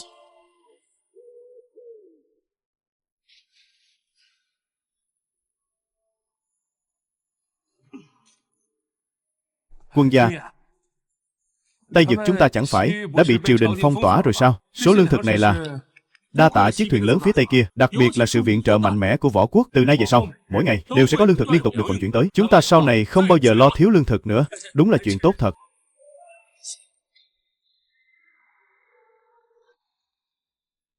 Chuyện này biết làm sao bây giờ? Ta vừa mới mua từ nơi khác về với giá cao, biết bao nhiêu là lương thực đấy. Ôi trời ơi, đi thôi, đi mau. Đại ca, trong mấy cái bao phía sau xe của chúng ta, rõ ràng toàn là đất đá. Vậy lương thực của chúng ta, ở đâu ra thế? Ngươi ngốc thế, lũ gian thương kia chỉ biết rạch cái bao chứa lương thực để kiểm tra, chứ làm sao biết được mấy bao phía sau toàn là đất. Bớt nói nhảm đi, mấy ngày này các ngươi thay phiên nhau canh gác, nửa đêm lén vận chuyển bao lương thực ra ngoài thành, ngày hôm sau lại chở ngược về. Như vậy người ta mới tưởng là ngày nào chúng ta cũng có lương thực về, tuyệt đối không được để lộ phong thanh. Đại nhân, mấy ngày nay không biết Tần Hằng đã vận chuyển từ đâu về rất nhiều lương thực, có đến mấy vạn thạch. Chúng ta phải làm sao đây? Đã bảo là không được bán lương thực cho bọn họ, kẻ nào dám giở trò sau lưng. Mau bảo người của chúng ta xả hàng bán lương thực đi, chậm trễ là ôm đống nợ đấy.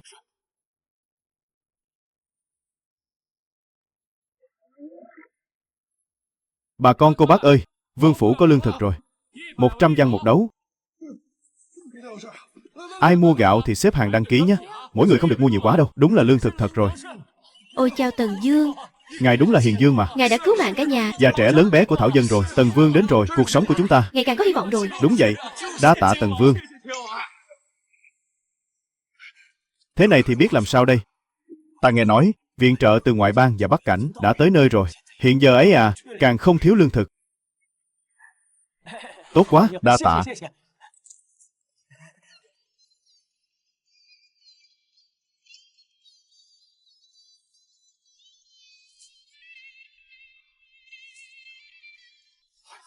Tiền của ta. Đại nhân, chúng ta đã hạ xuống còn 100 văn rồi, vẫn chẳng có ai mua, phải làm sao đây?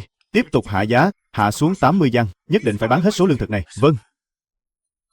Võ Tường, cũng hào phóng đấy chứ, 80 văn. Theo như khế ước, ta sẽ dùng mức giá này để thu mua lương thực của ngươi. Ngươi không còn gì để nói chứ? Ta có lời muốn nói, ngươi thao túng thương nhân, đầu cơ tích trữ, làm lung lay xã tắc triều ta. Xem ra võ quốc lại phải đổi. Một chánh sứ khác rồi. Tần Vương. Ta không có. Ta bị oan. 7 nhà kho lương còn lại đều đã khai báo, không đến lượt ngươi chối cãi. Tần Vương, tha mạng cho ta. Ta nguyện làm một con cẩu của ngài. Cầu xin ngài tha cho ta.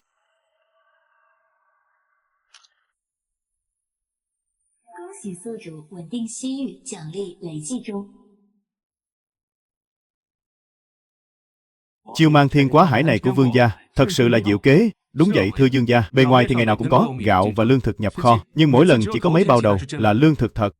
Thực sự là cao tay. Vương gia, giá lương thực ở Tây Dực đã bình ổn, võ quốc cuối cùng cũng chịu xuống nước. Chúng ta dùng giá 80 văn một đấu để mua lương thực từ ngoại bang, mở cửa thông thương. Cục diện đã ổn định rồi.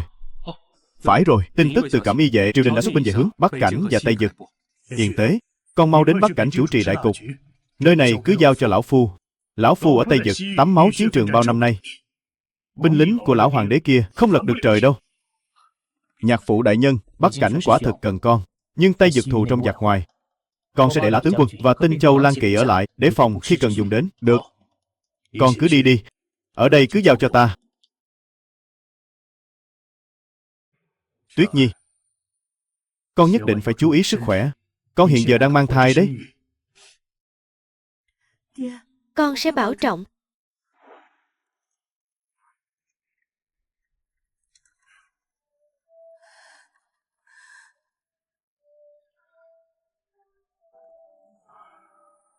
Bệ hạ có chỉ.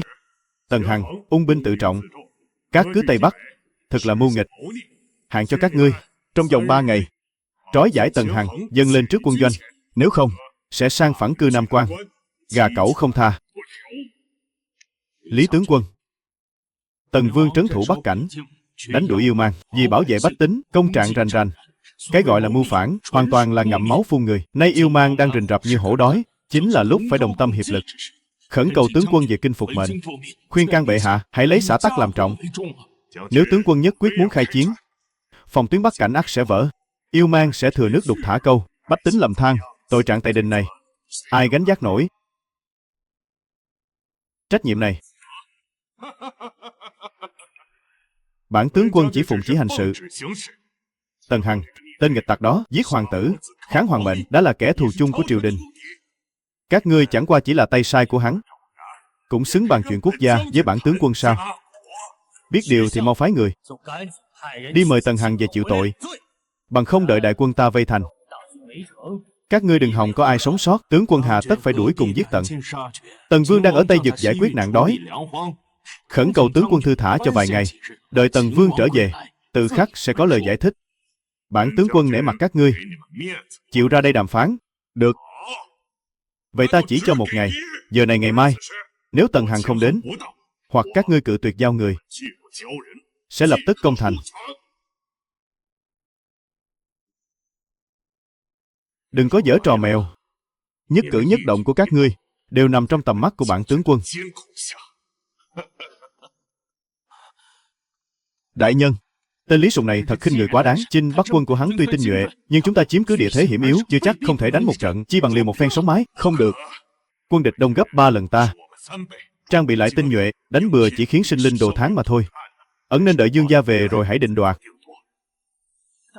Vương gia đã truyền tin về, đã biết nguy cơ ở cư Nam Quan, đang dẫn khinh kỵ hỏa tốc trở về. Trưa mai chắc chắn sẽ tới. Ngoài ra Vương gia dặn các ngươi nhất định phải trì hoãn, tuyệt đối không được khai chiến. May mà Dương gia về kịp.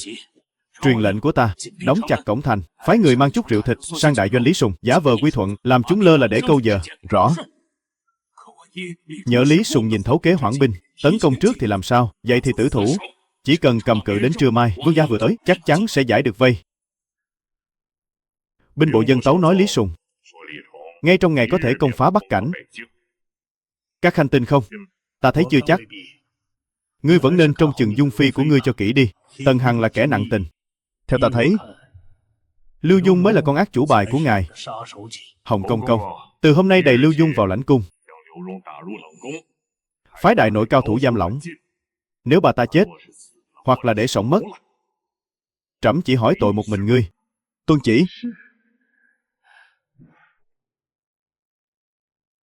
Dương gia, ngày cuối cùng cũng về rồi. Lý Sùng ra hạn chót là đúng giữa trưa nay. Chẳng bao lâu nữa hắn sẽ công thành. Không sao, bản vương tự có sắp xếp hệ thống sử dụng thẻ quân đội cao cấp, Chúc mừng ký chủ triệu hồi danh tướng Tây Hán, Vệ Thanh, Hoắc Khứ Bệnh cùng Phiêu Kỵ Quân. Mặt tướng Vệ Thanh tham kiến Tần Dương, mặt tướng Hoắc Khứ Bệnh tham kiến Tần Vương. Phiêu Kỵ Quân đã ẩn mình ngoài thành chờ lệnh, đợi ngài điều động. Truyền lệnh của bản vương, hai vị tướng quân dẫn Phiêu Kỵ Quân vòng ra sau, cắt đứt đường lui của Chinh Bắc Quân. Một khi chúng công thành, thì đánh gọn kìm hai mặt. Bẩm vương gia. Cấp báo từ Trấn Bắc Quan, mấy chục vạn đại quân yêu mang bất ngờ tấn công dữ dội. Trấn Bắc Quân cầu xin viện trợ khẩn cấp. Sao yêu mang lại đột nhiên tấn công chứ? Thời điểm cũng quá trùng hợp rồi. Tác chiến hai mặt trận thế này, e là chúng ta không chống đỡ nổi đâu. Có thể là đã nhận được tin Chinh Bắc Quân đang tiến công, nên thừa nước đục thả câu. Vệ tướng quân, Hoắc tướng quân, nếu chiến sự bên này kết thúc, phiền hai vị dẫn binh chi viện gấp cho Trấn Bắc Quan, tuyệt đối không được để yêu mang nhập quan, tàn sát bá tánh. Mạc tướng lĩnh mệnh. Phiêu Kỵ Quân vừa đi, Cư Nam Quan chỉ còn lại số ít quân trấn giữ, lo cho Trấn Bắc Quan trước đã. Nếu yêu mang phá được Trấn Bắc Quan, thì Bắc cảnh coi như xong. Cư Nam Quan, bản vương sẽ đích thân trấn thủ. Địch quân công thành rồi.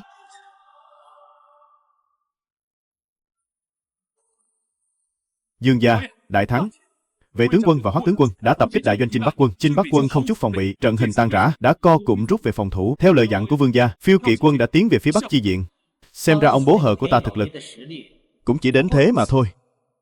Truyền lệnh bản dương, dọn dẹp chiến trường, gia cố thành phòng, theo dõi sát sao tình hình Trấn Bắc Quan. Tuân lệnh. Theo lý mà nói, đại quân triều đình sẽ không bại trận nhanh như vậy. Ta nghi ngờ Yêu Mang và Lý Sùng có cấu kết với nhau. Chắc là vậy rồi. Nếu không, việc hai mặt giáp công này quá mức trùng hợp. Chỉ là không biết là ý của riêng Lý Sùng hay là ý chỉ của đương kim hoàng thượng. Báo. Vương gia, mật báo mới nhất. Sau khi Phiêu Kỵ Quân rời đi, Lý Sùng đã hội quân với viện binh do triều đình phái tới, lại một lần nữa áp sát Cư Nam Quan, truyền lệnh các tướng tập hợp nghị sự. Vương gia, tên Lý Sùng này đúng là âm hồn bất tán. Phiêu Kỵ Quân không có ở đây, binh lực của chúng ta không đủ, làm sao để chống đỡ đây? Dương gia, chuyện này thật rối rắm. Yêu Mang đang tấn công Trấn Bắc Quan, Lý Sùng giả thua để quay lại tấn công, tuyệt đối không phải trùng hợp. Chắc chắn là Lý Sùng đã lén lút cấu kết với Yêu Mang, hẹn nhau cùng lúc tấn công, muốn đánh gọn kìm hai mặt. Bản dương cũng nghĩ như vậy. Phụ hoàng muốn triệt hạ Phiên Dương, dẫn Yêu Mang nhập quan, gây nguy hại cho Bắc cảnh. Chắc chắn tên Lý Sùng này đã thông đồng với Yêu Mang, chẳng màng đến an nguy xã tắc. Vậy bây giờ phải làm sao?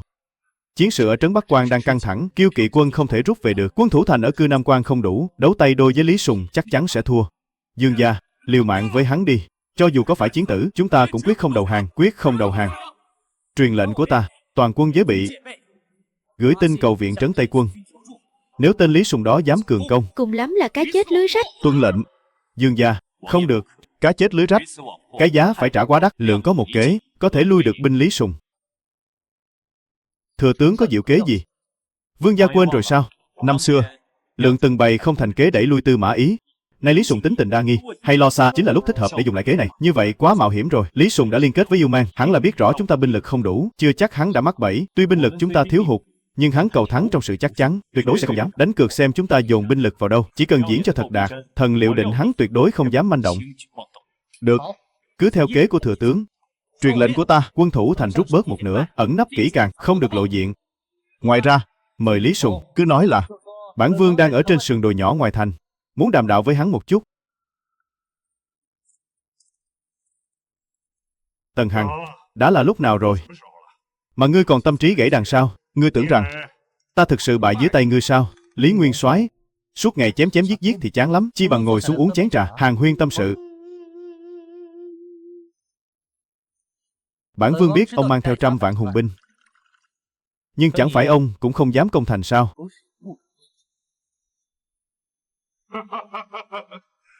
Có gì mà không dám? Tần Hằng, Kiêu Kỵ Quân của ngươi đã đi chi viện Trấn Bắc Quan rồi. Lúc này Cư Nam Quan chỉ là một tòa thành trống, bản tướng quân chỉ cần đánh một trận là có thể phá thành. Lý Nguyên Soái, ông sai rồi. Trấn Bắc Quan tự có Trấn Bắc Quân lo liệu, mấy chục năm nay vẫn vững như bàn thạch. Còn Kiêu Kỵ Quân ấy à, chính là để dành riêng, để đối phó với ông đấy. Ngươi định hù dọa ta sao? Nếu Yêu Mang dốc toàn lực xuất kích, Trấn Bắc Quân làm sao chống đỡ nổi? Ai nói với ngươi là Yêu Mang đã dốc toàn lực? Lý Sùng, ngươi lén lút thông đồng với Yêu Mang, mưu đồ chiếm đoạt Bắc cảnh. Thật sự tưởng rằng không ai hay biết sao? Ngươi nói bậy. Chúng ta đối với hoàng thượng trung thành tuyệt đối, sao có thể thông địch? Trung thành, cái trung thành đó là nhắm vào ban thưởng của hoàng thượng, hay là giả tâm của chính ngươi? Triều đình lệnh cho các ngươi triệt hạ Phiên Vương, chứ không bảo các ngươi dẫn Yêu Mang nhập quan. Ngươi chẳng qua là muốn mượn tay Yêu Mang, Trừ khử Bản Dương, độc chiếm Bắc cảnh. chớ có ngậm máu phun người. Chúng ta cũng là phụng chỉ hành sự. Phụng chỉ hành sự? Ngươi tưởng hoàng thượng thật sự tin tưởng ngươi sao? Trấn Bắc Vương trấn áp yêu mang. Bệ hạ phái bản vương đến trừ khử Trấn Bắc Vương. Bản vương diệt xong Trấn Bắc Vương, bệ hạ lại phái ngươi đến trừ khử bản vương. Đợi khi ngươi trừ khử được bản vương, độc thâu đại quyền. Vậy ngươi đoán xem, bệ hạ sẽ phái ai đến trừ khử ngươi?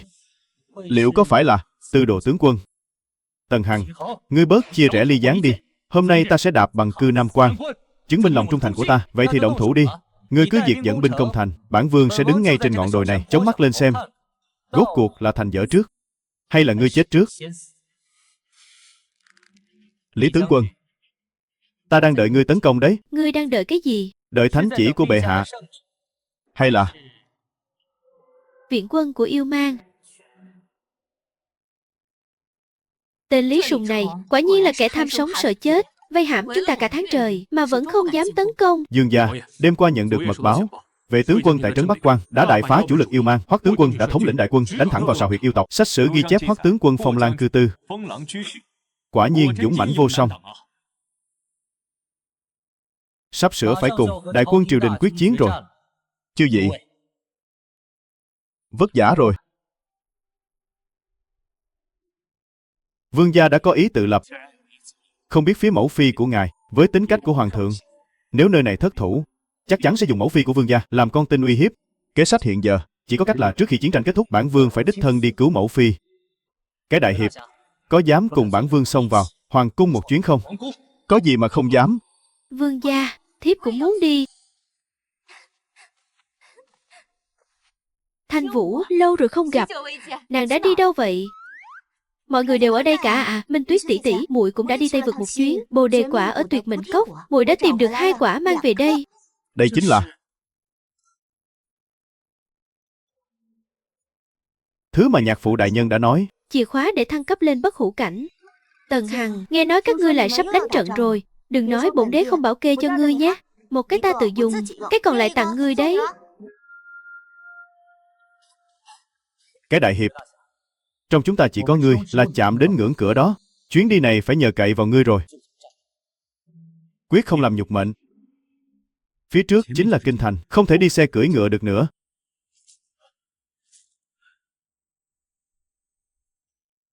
Kinh thành, ta đã trở về rồi.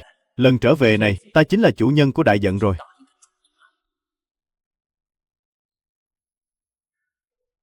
Kinh thành phường. Khi bản vương rời đi, nơi này vẫn còn xe ngựa như nước. Sao bây giờ lại trở nên ra nông nổi này rồi? Hoàng thượng vì điều động đại quân đối phó chúng ta, không những tăng gấp 3 lần thuế, mà còn cưỡng chế nam đinh từ 16 đến 50 tuổi phải nhập ngũ. Không ít bá tánh bỏ trốn. Thương điếm cũng không chịu nổi áp lực, đành phải đóng cửa. Những ngày tháng này bao giờ mới kết thúc đây? Kinh thành sao lại ra nông nổi này? Ngươi nói xem hoàng thượng đánh Tần Vương để làm gì chứ? Tần Vương chính là vị vương gia tốt, luôn suy nghĩ cho bá tánh chúng ta mà. Tránh ra, tránh ra. Mang đi. Quân gia, đây là chút lương thực cuối cùng của nhà ta rồi. Còn phải đổi tiền bốc thuốc cho nhà ta nữa. Ngài trả chút tiền đi. Dù ít một chút cũng được. Cút ra. Tiền nong cái gì? Bây giờ bên ngoài đang đánh trận. Chúng ta bên ngoài liều chết bảo vệ. Đám tiện dân các ngươi, lấy chút hoa quả của ngươi thì đã sao? Biết điều thì cút ngay cho ta. Nếu không sẽ bắt ngươi vào doanh trại làm khổ sai đấy. Cái triều đình này định dồn ép bá tánh đến bước đường nào nữa? Bộ dạng nghèo kiết xác mà còn đòi tiền. Không bắt ngươi đi, đã là hời cho ngươi lắm rồi.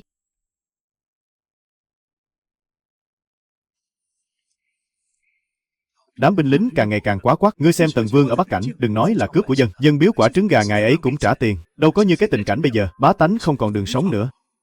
Đúng vậy, Tần Vương còn mở kho phát lương, che chở cho bá tánh chúng ta, không bị yêu mang ức hiếp. Nếu Tần Vương làm hoàng đế, bá tánh đâu đến nỗi phải chịu cái tội này. Hay là chúng ta đến Bắc Cảnh nương nhờ Tần Vương đi. Lũ điêu dân các ngươi lại dám nói ra những lời đại nghịch bất đạo này. Tần Hằng là phản tặc mưu nghịch, các ngươi lại dám muốn đi theo hắn, là muốn tạo phản sao? Người ta nói sự thật mà. Tần Vương chưa bao giờ ức hiếp bá tánh, tốt hơn đám cướp bóc các ngươi nhiều. Đúng là phản thật rồi, dám mở miệng bênh vực phản tặc. Hôm nay ta sẽ đánh chết lũ điêu dân các ngươi. Tên nhãi ranh ở đâu ra, dám xen vào chuyện của Ngự Lâm Quân, chán sống rồi phải không? Mau buông tay ra cho ta. Nếu không sẽ bắt cả ngươi vào đại lao, cho ngươi nếm mùi sống không bằng chết. Thằng ranh con, biết điều thì cút mau. Ngươi có biết bọn ta là ai không? Bọn ta là Ngự Lâm Quân do Hoàng thượng khâm sai. Ngự Lâm Quân là có thể tùy tiện đánh người sao? Vương pháp triều đình chẳng lẽ chỉ để làm cảnh? Vương pháp triều đình chẳng lẽ chỉ để làm cảnh sao? Không phải lúc này. Ngươi cứ đợi đấy cho ta. Đa tạ công tử. Đa tạ ơn cứu mạng của công tử. Cầm lấy đi bốc thuốc đi. Cảm ơn công tử. Ta nhận ra ngài. Ngài là Tần Vương Điện Hạ. Tần Vương Điện Hạ. Lúc đại hôn, Ta ở bên đường đã nhìn thấy ngài từ xa. Thật sự là Tần Vương Điện Hạ. Sao Điện Hạ lại ở đây? Điện Hạ cứu chúng thảo dân với. Triều đình sắp ép chết chúng ta rồi. Đúng vậy. Điện Hạ cứu chúng ta với. Đừng làm ồn. mọi người giải tán cả đi. Ta lần này trở về là để mọi người được sống những ngày tháng yên ổn. Sắp rồi. Đi thôi. Có Tần Vương ở đây. Chúng ta được cứu rồi. Cảm ơn Tần Vương.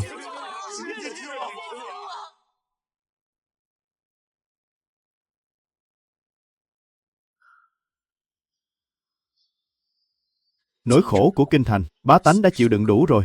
Ngai vàng này nên đổi người ngồi rồi. Ai? Hằng Nhi. Là Hằng Nhi của ta sao? Nương. Con về rồi đây. Hằng Nhi. Sao con dám xông vào lãnh cung này? Mau đi đi, ở đây nguy hiểm lắm.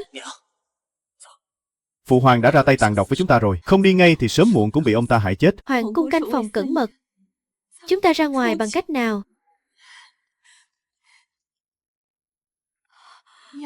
Bên ngoài đã lo liệu xong xuôi rồi. Đi theo con. Nương đi theo con.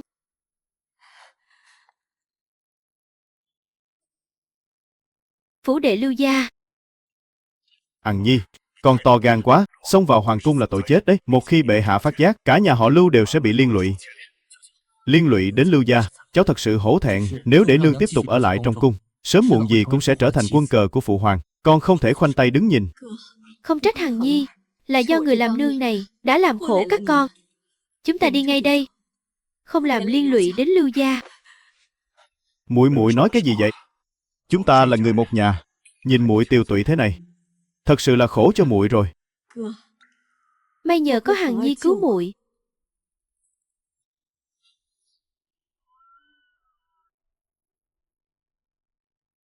Đây là những thứ ta làm ngự sử bao năm qua đã thu thập được về các quan lại trong triều. Bằng chứng mưu phản của họ, còn có các quan viên thuộc các phe phái và sơ đồ mạng lưới quan hệ. Hoàng thượng muốn mượn việc cắt đất phong để thanh trừng kẻ đối lập. Có lẽ sẽ giúp được con phân hóa thế lực trên triều đường.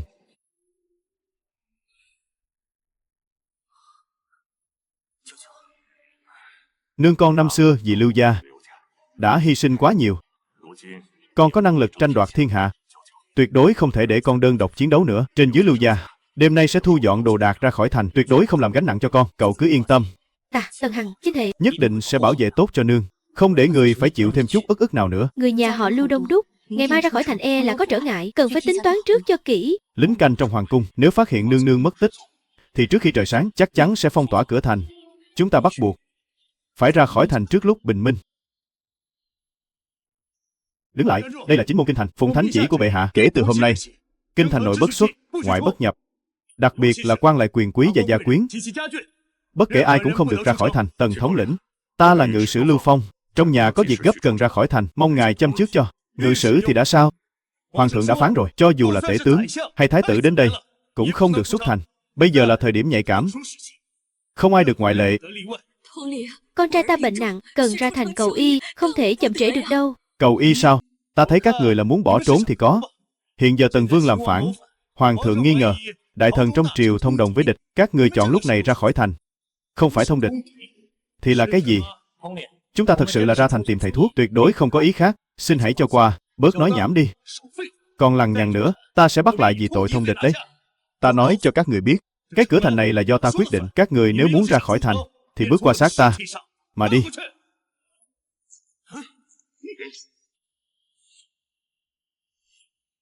Thống lĩnh, phàm chuyện gì cũng nên chừa một đường lui, đừng ép ta phải động thủ. Động thủ à? Chỉ dựa vào mấy người các ngươi sao? Đây chính là hoàng thành đấy. Ta thấy các ngươi chán sống rồi. Người đâu? Bắt hết bọn chúng lại cho ta, giải đi chờ xét xử. Ta xem ai dám. Ai dám? Đã vậy, các ngươi muốn ngồi tù, thì ta sẽ thành toàn cho các ngươi. Lưu ngự sử này e là không ra được rồi. Hoàng thượng phong tỏa thành chính là muốn trói chân mọi người ở lại kinh thành mà. Mấy tên lính canh này cũng hống hách quá rồi. Nếu có Tần Vương ở trong kinh thành này, thì đám người này sao dám lộng hành như vậy? Ta cũng nghe nói Tần Vương đã đến kinh thành rồi. E là Kẻ nào dám nói tốt cho Tần Hằng, chắc chắn là thông địch rồi. Bắt đi hết cho ta. chúc mừng ký chủ đã trấn thủ thành công cư Nam Quan. Phần thưởng tích lũy đã đạt giới hạn, nhận được một thể chí tôn bá nghiệp. Bản Vương ở đây. Ngươi dám bắt không? Tần Vương, sao lại ở đây? Bản Vương trở về kinh thành của chính mình. Có gì mà không được? Hiện tại bản Vương muốn đưa người nhà của mình ra khỏi thành. Các ngươi còn dám cản sao? Không thể nào. Ngươi là đồ giả mạo. Hoàng thất đã phái binh đi thảo phạt Tần Vương rồi. Tần Vương không thể nào xuất hiện trong thành này được. Kẻ cản đường, chết. Kẻ nào không muốn chết, thì tránh ra.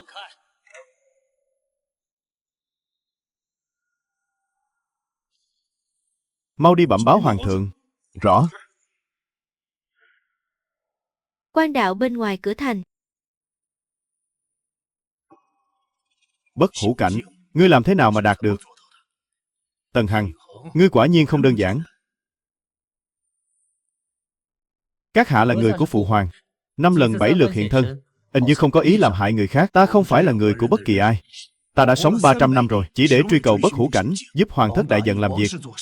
Chẳng qua là muốn mượn tài nguyên của Hoàng thất, tìm kiếm cơ duyên đột phá mà thôi. 300 năm. Thế gian này, vậy mà lại có người trường sinh như thế. Đương nhiên, ta vì trường sinh, đã từ bỏ mọi dục vọng, mỹ thực, nữ sắc, quyền lực. Đáng tiếc thay, Hoàng thất chưa từng cho ta cơ hội thực sự. Nhưng ngươi, Tần Hằng, dựa vào đâu mà ngươi lại có bí mật về bất hủ? Tiền bối chỉ là vì cơ duyên bất hủ. Đúng vậy. Chỉ cần ngươi có thể giúp ta có cơ duyên đột phá, ta có thể giúp ngươi làm bất cứ việc gì. Hư thực của Hoàng thất, lá bài tẩy của Hoàng đế, ám vệ trong cung, ta đều biết hết. Được. Ta đồng ý với ông, đợi ta bình định thiên hạ, ta sẽ ban cho ông cơ duyên bất hủ. Nhưng trước đó, ông phải làm nội ứng cho ta. Ý ngươi là muốn ta giúp ngươi giết Hoàng thượng sao? Không cần ám sát. Thiên hạ này, ta muốn đường đường chính chính đoạt lấy. Hệ thống, kích hoạt thể chí tôn bá nghiệp. Thiên sách quân.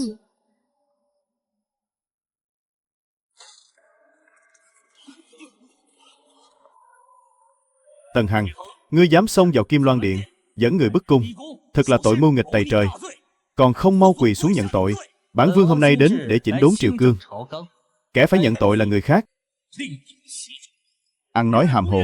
Bệ hạ là Chân Long Thiên Tử, ngươi chẳng qua chỉ là một kẻ nghịch tử cát cứ một phương, cấu kết với Trấn Tây Dương, tự ý giết hại hoàng tử, chống đối triều đình. Đủ loại gian kế đều là tội chết. Hôm nay ngươi miệng lưỡi trơn tru, lại còn dám mạnh miệng không biết ngượng. Chứ vị đại nhân, sao lại vội vã nhảy ra như vậy? Ngươi tưởng bản Vương không biết những chiến tích lẫy lừng của ngươi sao? Vương Ngự Sử nhận hối lộ của thương buôn muối 50 vạn lượng bạc trắng, tự ý sửa đổi diêm dẫn cho hắn, cấu kết ngoại thích, cưỡng chiếm 100 mẫu ruộng tốt ở ngoại ô kinh thành, bức tử 3 hộ nông dân. Triệu Thượng Thư âm thầm vận chuyển cho đại hoàng tử quân nhu, giúp hắn nuôi dưỡng tư binh. Từng cọc từng kiện này, thật sự tưởng là thiên y vô phùng sao? Bệ hạ, thần không có, là Tần Hằng vu khống thần, cầu xin bệ hạ làm chủ cho vi thần. Chư vị đại nhân, trong cái hộp này chứa bằng chứng phạm tội của 72 vị quan viên trong triều, trên từ Tam Công Cửu Khanh, dưới đến chủ sự lục bộ, ai kết bè kết đảng, ai mưu lợi riêng, ai thông địch, đều rõ rành rành. Các ngươi tưởng hoàng đế thật sự tin tưởng các ngươi sao? Ông ta dung túng các ngươi vơ vét mở dân, cấu kết gian thương. Các ngươi chẳng qua chỉ là quân cờ của ông ta mà thôi. Đợi đến khi bản Vương ngã ngựa, kẻ tiếp theo bị thanh trừng chính là những trung thần các ngươi đấy. Triệu Thượng Thư, con trai ngươi ở phía đông, thổi giá vật tư, biển thủ tiền riêng, bệ hạ đều biết rõ, nhưng lại mắt nhắm mắt mở, chính là muốn đợi đến lúc cần thiết, mượn đầu con trai ngươi để lập uy. Phụ hoàng, món nợ với chúng ta, đến lúc phải tính toán sòng phẳng rồi. Nghịch tử, ngươi dám giáo huấn trẫm sao? Trẫm là thiên tử đại giận, nắm giữ quyền sinh sát cả thiên hạ. Còn ngươi, chẳng qua chỉ là hoàng tử của trẫm, sao dám phạm tội đại bất? Thiên tử, ông cũng xứng sao? Vì hoàng quyền, ông dung túng các hoàng tử đấu đá lẫn nhau, để tam hoàng tử ngang nhiên vơ vét, bạo ngược ở Tây Nhạc. Vì muốn cắt giảm phiên dương, ông cắt đứt lương thảo Bắc Cảnh, khiến cho hàng chục vạn bá tánh bị yêu mang giày xéo. Vì củng cố hoàng quyền, ông tăng thuế 3 thành, khiến cho bá tánh kinh thành lưu ly thất sở. Hạng vua chúa tàn độc như ông, khác gì cầm thú. Câm miệng. Ngươi có biết trẫm làm tất cả những việc này đều là gì? Giang Sơn đại giận mãi mãi vững bền, còn ngươi ôm binh tự trọng, cát cứ Tây Bắc. Ngươi Mới chính là loạn thần tặc tử, hại nước hại dân. Vì Giang Sơn, ông chẳng qua chỉ vì tư dục của bản thân mà thôi. Ta trấn thủ Bắc Cảnh, đuổi yêu mang, bình Tây Dực, bảo vệ chính là bá tánh đại giận. Còn ông chỉ vì cái ghế rồng dưới mông kia thôi. Phụ hoàng, hôm nay đến lượt ông thoái vị rồi. Giang Sơn này nên giao cho người xứng đáng sở hữu nó. Thoái vị? Trẫm thấy ngươi là muốn giết cha cướp ngôi. Ngự Lâm Quân đâu? Bắt hắn lại cho trẫm. Phải trái đúng sai, tự có lòng người phán xét. Kẻ nào muốn cản ta, cứ việc ra tay.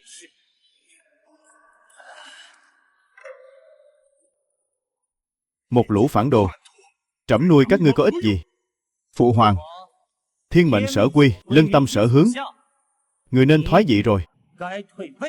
Thoái vị ư? Trẫm vẫn còn ác chủ bài. Ngươi tưởng dựa vào ngươi mà thắng được sao? Tần Hằng, Lý Hạ phạm thượng, mưu nghịch giết cha. Hôm nay hoàng thất cung phụng, sẽ cho ngươi biết thế nào là tông pháp quy củ. Hạt gạo tép riêu cũng dám tranh huy với Nhật Nguyệt sao? bất hủ cảnh. Ngươi đã bước vào bất hủ cảnh.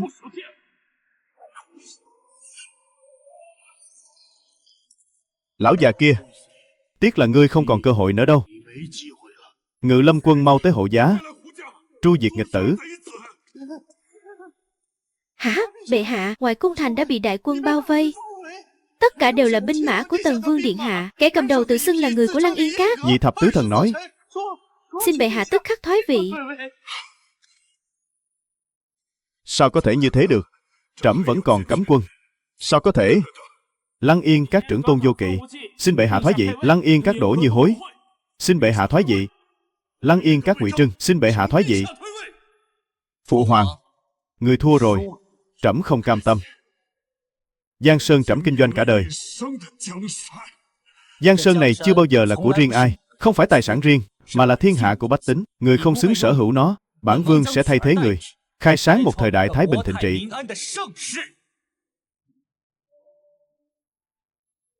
Thiết triều. Ngô hoàng vạn tuế, vạn tuế, vạn vạn tuế.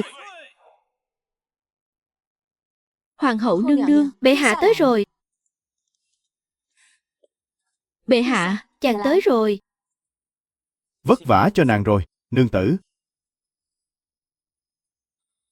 Lúc thiết triều ta đã nghĩ kỹ, cứ theo ý nàng. Tên con sẽ là Tần Ninh. Mong con một đời an ninh, cũng mong thiên hạ này không còn chiến loạn. Nay chàng đã được toại nguyện, cũng không phụ lòng những người đi theo chàng, không phụ bách tính thiên hạ. Đây chỉ là bắt đầu.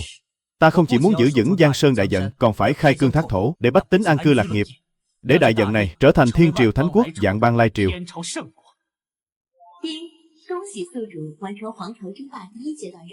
Đăng cơ xưng đế, thiết lập vương triều đại thống nhất. Cảnh giới ký chủ đột phá lên bất hủ cảnh, xin ký chủ tiếp tục nỗ lực, mở khai thái bình thịnh thế.